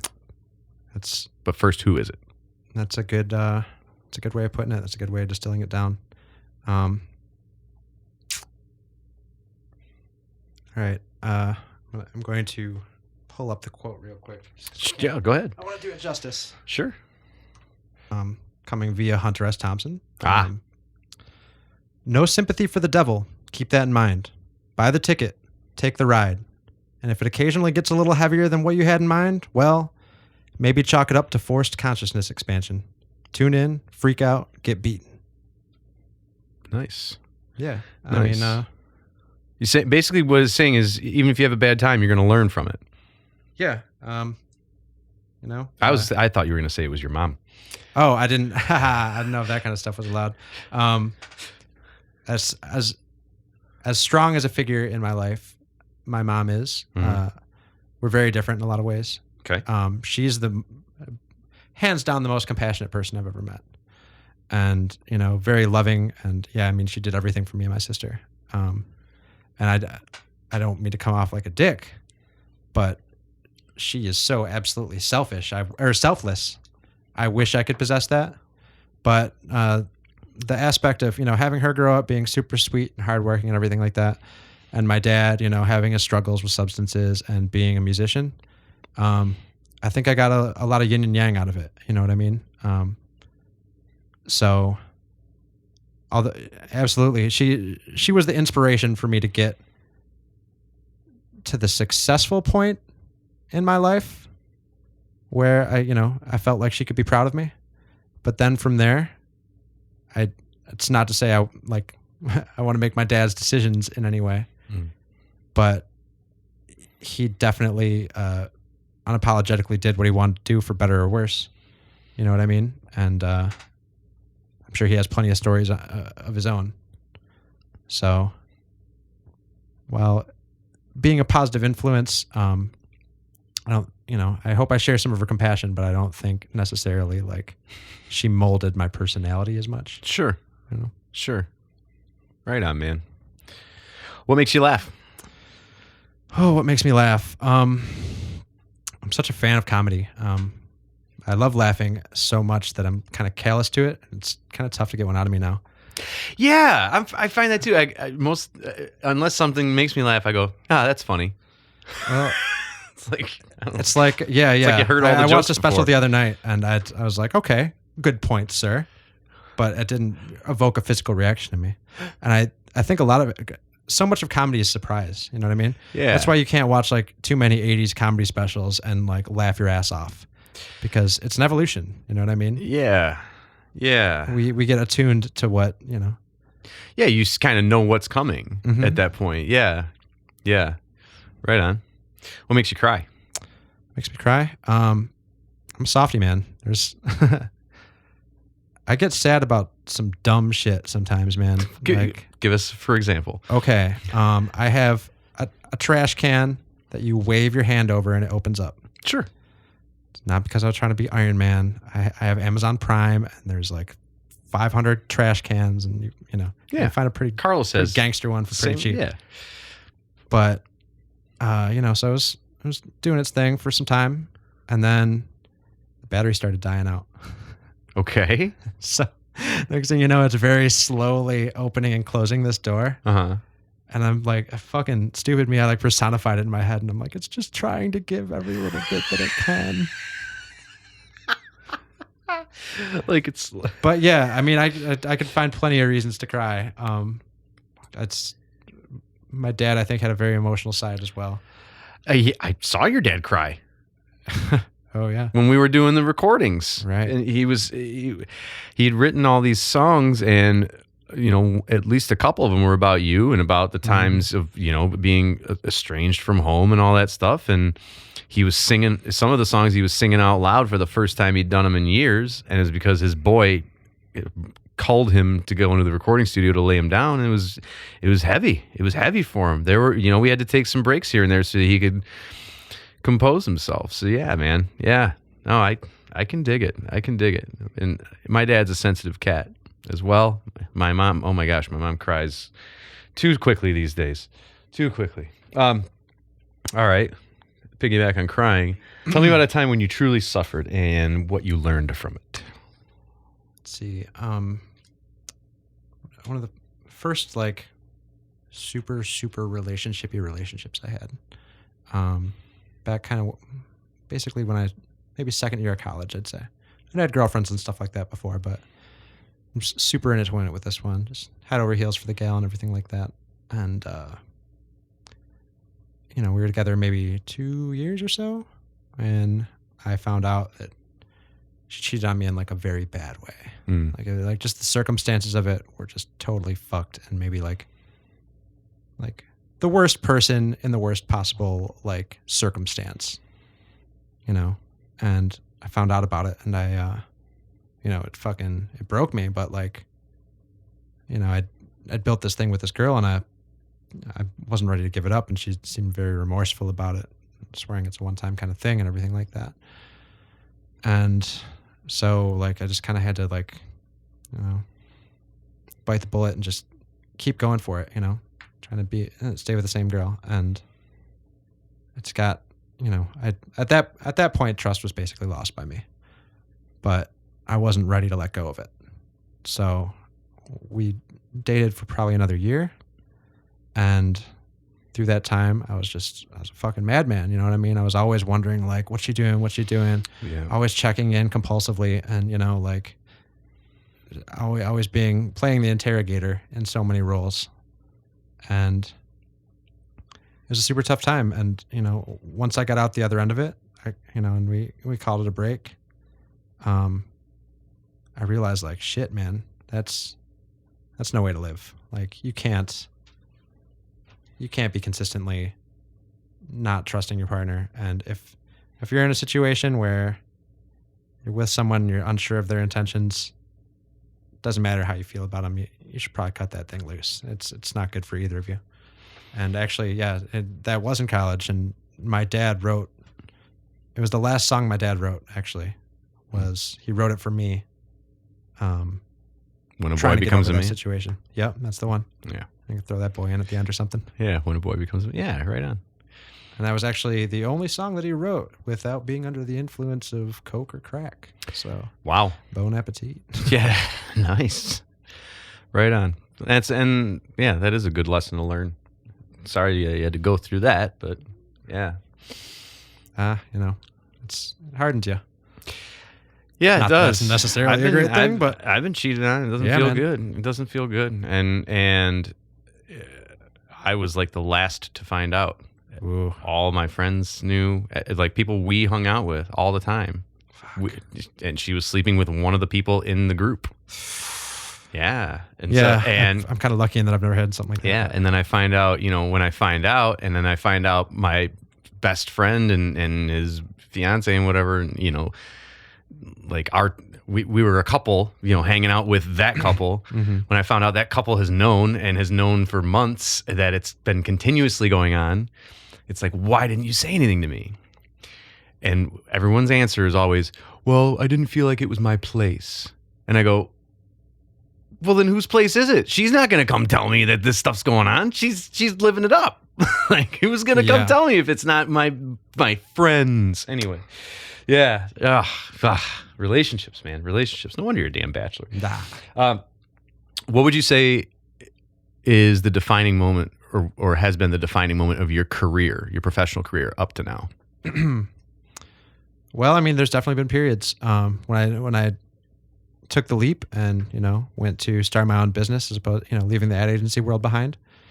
That was a very important first step, and because that was basically the first time I was able to utilize both my technical skills and my ability to talk to people. So I was able to cater to my client list, do that kind of thing. But that was good monetarily, but it wasn't the whole puzzle, and I didn't want to play both roles so often. Like, you hear like, if you're an entrepreneur, you're your own boss. No, you got a bunch of different bosses, and a lot of them don't know what the fuck you do exactly. You know what I mean? Sure. So you've got to cater to their lack of understanding in a lot of ways. Like, you make a website, everyone's just like, oh yeah, I want to make a website. Okay, well, what do you want for it? I don't know, just make it good. That's a recipe for disaster, right? Yes. It took a while to learn how to curate exactly who should be my clients, kind of thing. Yeah. But yeah, then, the other defining moment might be that, when I decided, hey, I'm going to take it more easy, like figure out exactly what I need to be happy and go for that. That was a hallmark moment for sure. Awesome. Mm-hmm. What would you say has been the defining moment in your personal life so far? Ooh, it's tough to pin one on one thing.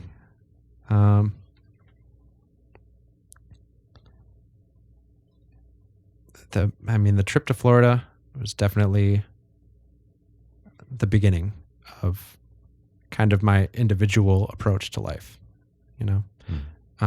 So, what I like to do now is I like to take tangential trips. I like to go somewhere where other people are going, but I'm not necessarily married to being with them.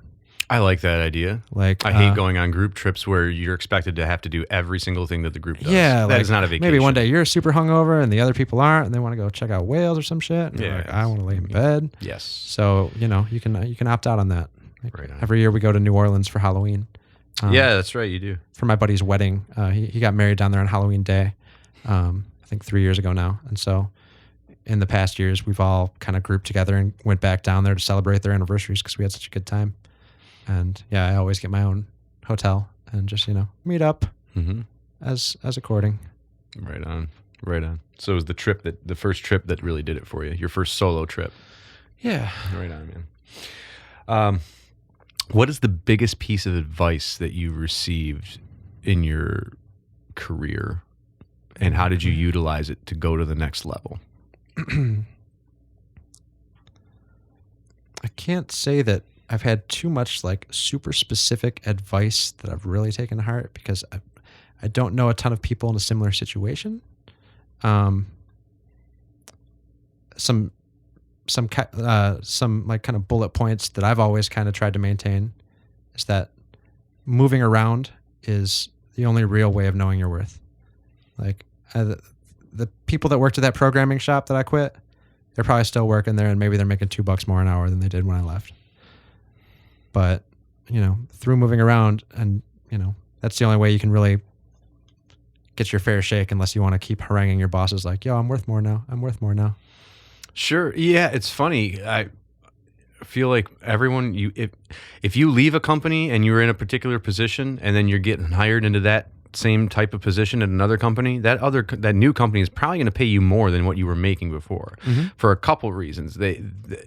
That happened to me when I left CompUSA back in my sales management days. I saw CompUSA was going down, and I resigned.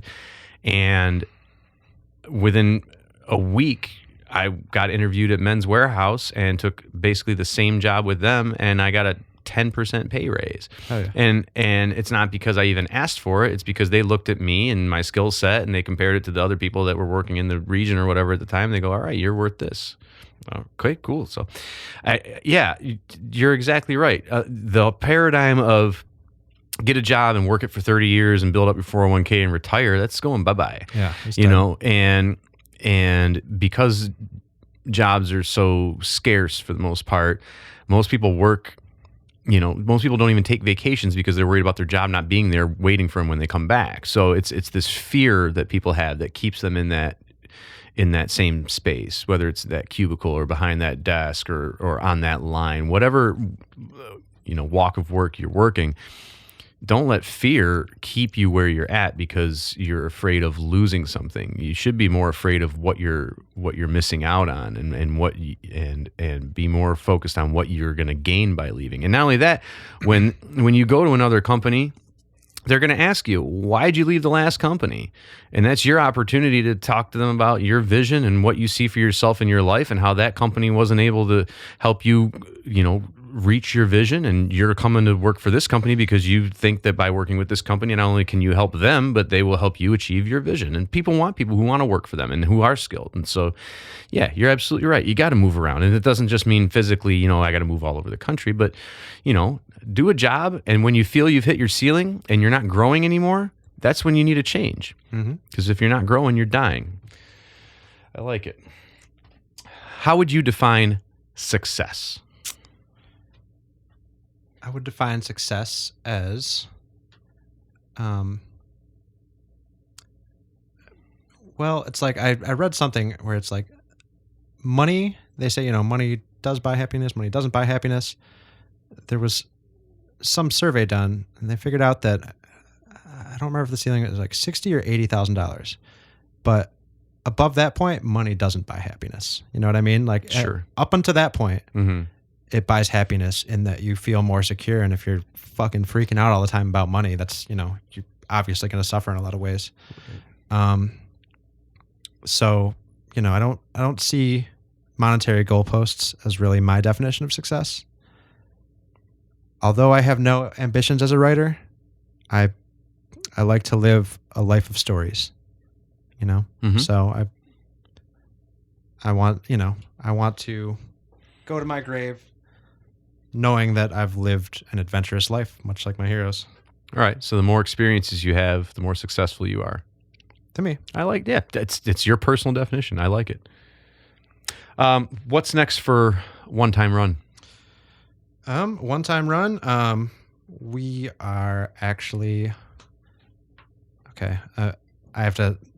If you can't, no. Okay. How about this? If there's something that's going to be going on with your company that cannot be talked about within the next 2 weeks, don't say it because I need to release this podcast on time. Tony Mata. Anyway, so you got Murals in the Market coming up. We talked about that a bit. Murals in the Market is coming up. We're really expanding our creative services because we kind of realized, we have all these great relationships with all these artists from around the world, and we've been leveraging that a lot lately and forming partnerships with a bunch of different companies. We did an activation with Quicken Loans recently, where we had a mini mural festival for them. There's a company, WeWork, that has like shared workspaces, and they're all over the place. We've been partnered with them for a while, in that we've been supplying them with artists, and they're painting murals at their places all around. We are actually not far out from releasing a new version of the website. Cool. Which is going to really eliminate some of the sort of roadblocks we've had in the previous versions and make it an even more fun and kind of gamified experience, in that, it'll be a fun site to be on, even though it already is. And if people aren't familiar, basically we release generally one print a day, one limited edition print, from our roster of over 1,500 artists, I believe, all from not too many up and coming, but a lot of established and some really high end ones as well. Awesome. And is all that at 1xrun.com? 1xrun.com. Easy enough. What's next for you in regard to your growth as an individual? Well, this is actually a very interesting month for me. I don't know how it happened, but the universe decided to say I should do some talking this month, I guess. It's never been something I really expressed. It's not something I've ever really shied away from, but definitely not anything I've ever been, considering in a professional capacity. But, I'm here with you doing this podcast today. And if you said that this is going out in the next 2 weeks, then by the time this goes out, I will be giving a keynote speech at a e-commerce conference in Boston about 1X Run and gamifying the shopping experience. Mm-hmm. And then I will be the minister in a wedding at the Masonic Temple for a lifelong friend of mine. Nice. In a couple of weekends. Nice, man. Yeah. That's so awesome. I'm really interested to see how the speaking thing goes. Is a friend anyone I know? Jenny Subha. Really? Mm-hmm. She's getting married. She is. Good for her. Good dude. Shout out, Jenny. Good to hear that you're getting wed. Her fellow's my lawyer. Oh, right on. That's great. That's Power awesome. couple. Right on, man. So you're gonna be speaking a bunch and doing. Yeah. Where can people find you and reach you if they want to? Yeah. I'm. If you send an email out, I'm Cody at 1xrun.com. On Instagram, I am Cody Calebra. CodyCalebra. Awesome. Easy enough. Before I ask you the final question, I want to acknowledge you a moment. I want to acknowledge you for your passion for life, your positive outlook, your ability to have fun while doing what you love, your willingness to live a life of tremendous peaks and tremendous valleys and still find balance within that. I also want to acknowledge you for your friendship. You've always been a great dude, and I just love kicking it with you, and I love talking with you, and we got to have a poker night again one of these nights soon. Last but not least, what advice do you have for those listening who have a passion and want to get after it? We were touching on the point that a lot of jobs are going to be going away pretty soon, and it's something I harp on a lot. My friends, I'm sure, get sick of hearing me talk about how the technological revolution is right around the corner, but it's a fact we all got to acknowledge. And when you're working at a business, you're building for them for the most part. You're working for you. You're building something that you get to keep all the time. So creativity is a valued asset that I don't see going away anytime soon. And just take one philosophy that I read recently. It was pretty cool. I thought was, I believe it's a Japanese work ethic thing. It's like, can you work twice as hard as you did yesterday? Probably not. Can you work 2% harder than you did yesterday? Absolutely. So don't aim for the mountains without, and get disappointed when you can't make it there. Even if you just have a little time in your spare time to work on your thing, put that little amount of time in and then just challenge yourself to do a little more the next day. And, as with the exponential gains of the technological revolution, it's going to take all our jobs. Your personal content will, grow to unimaginable levels in a pretty short period of time. Sweet. I like it.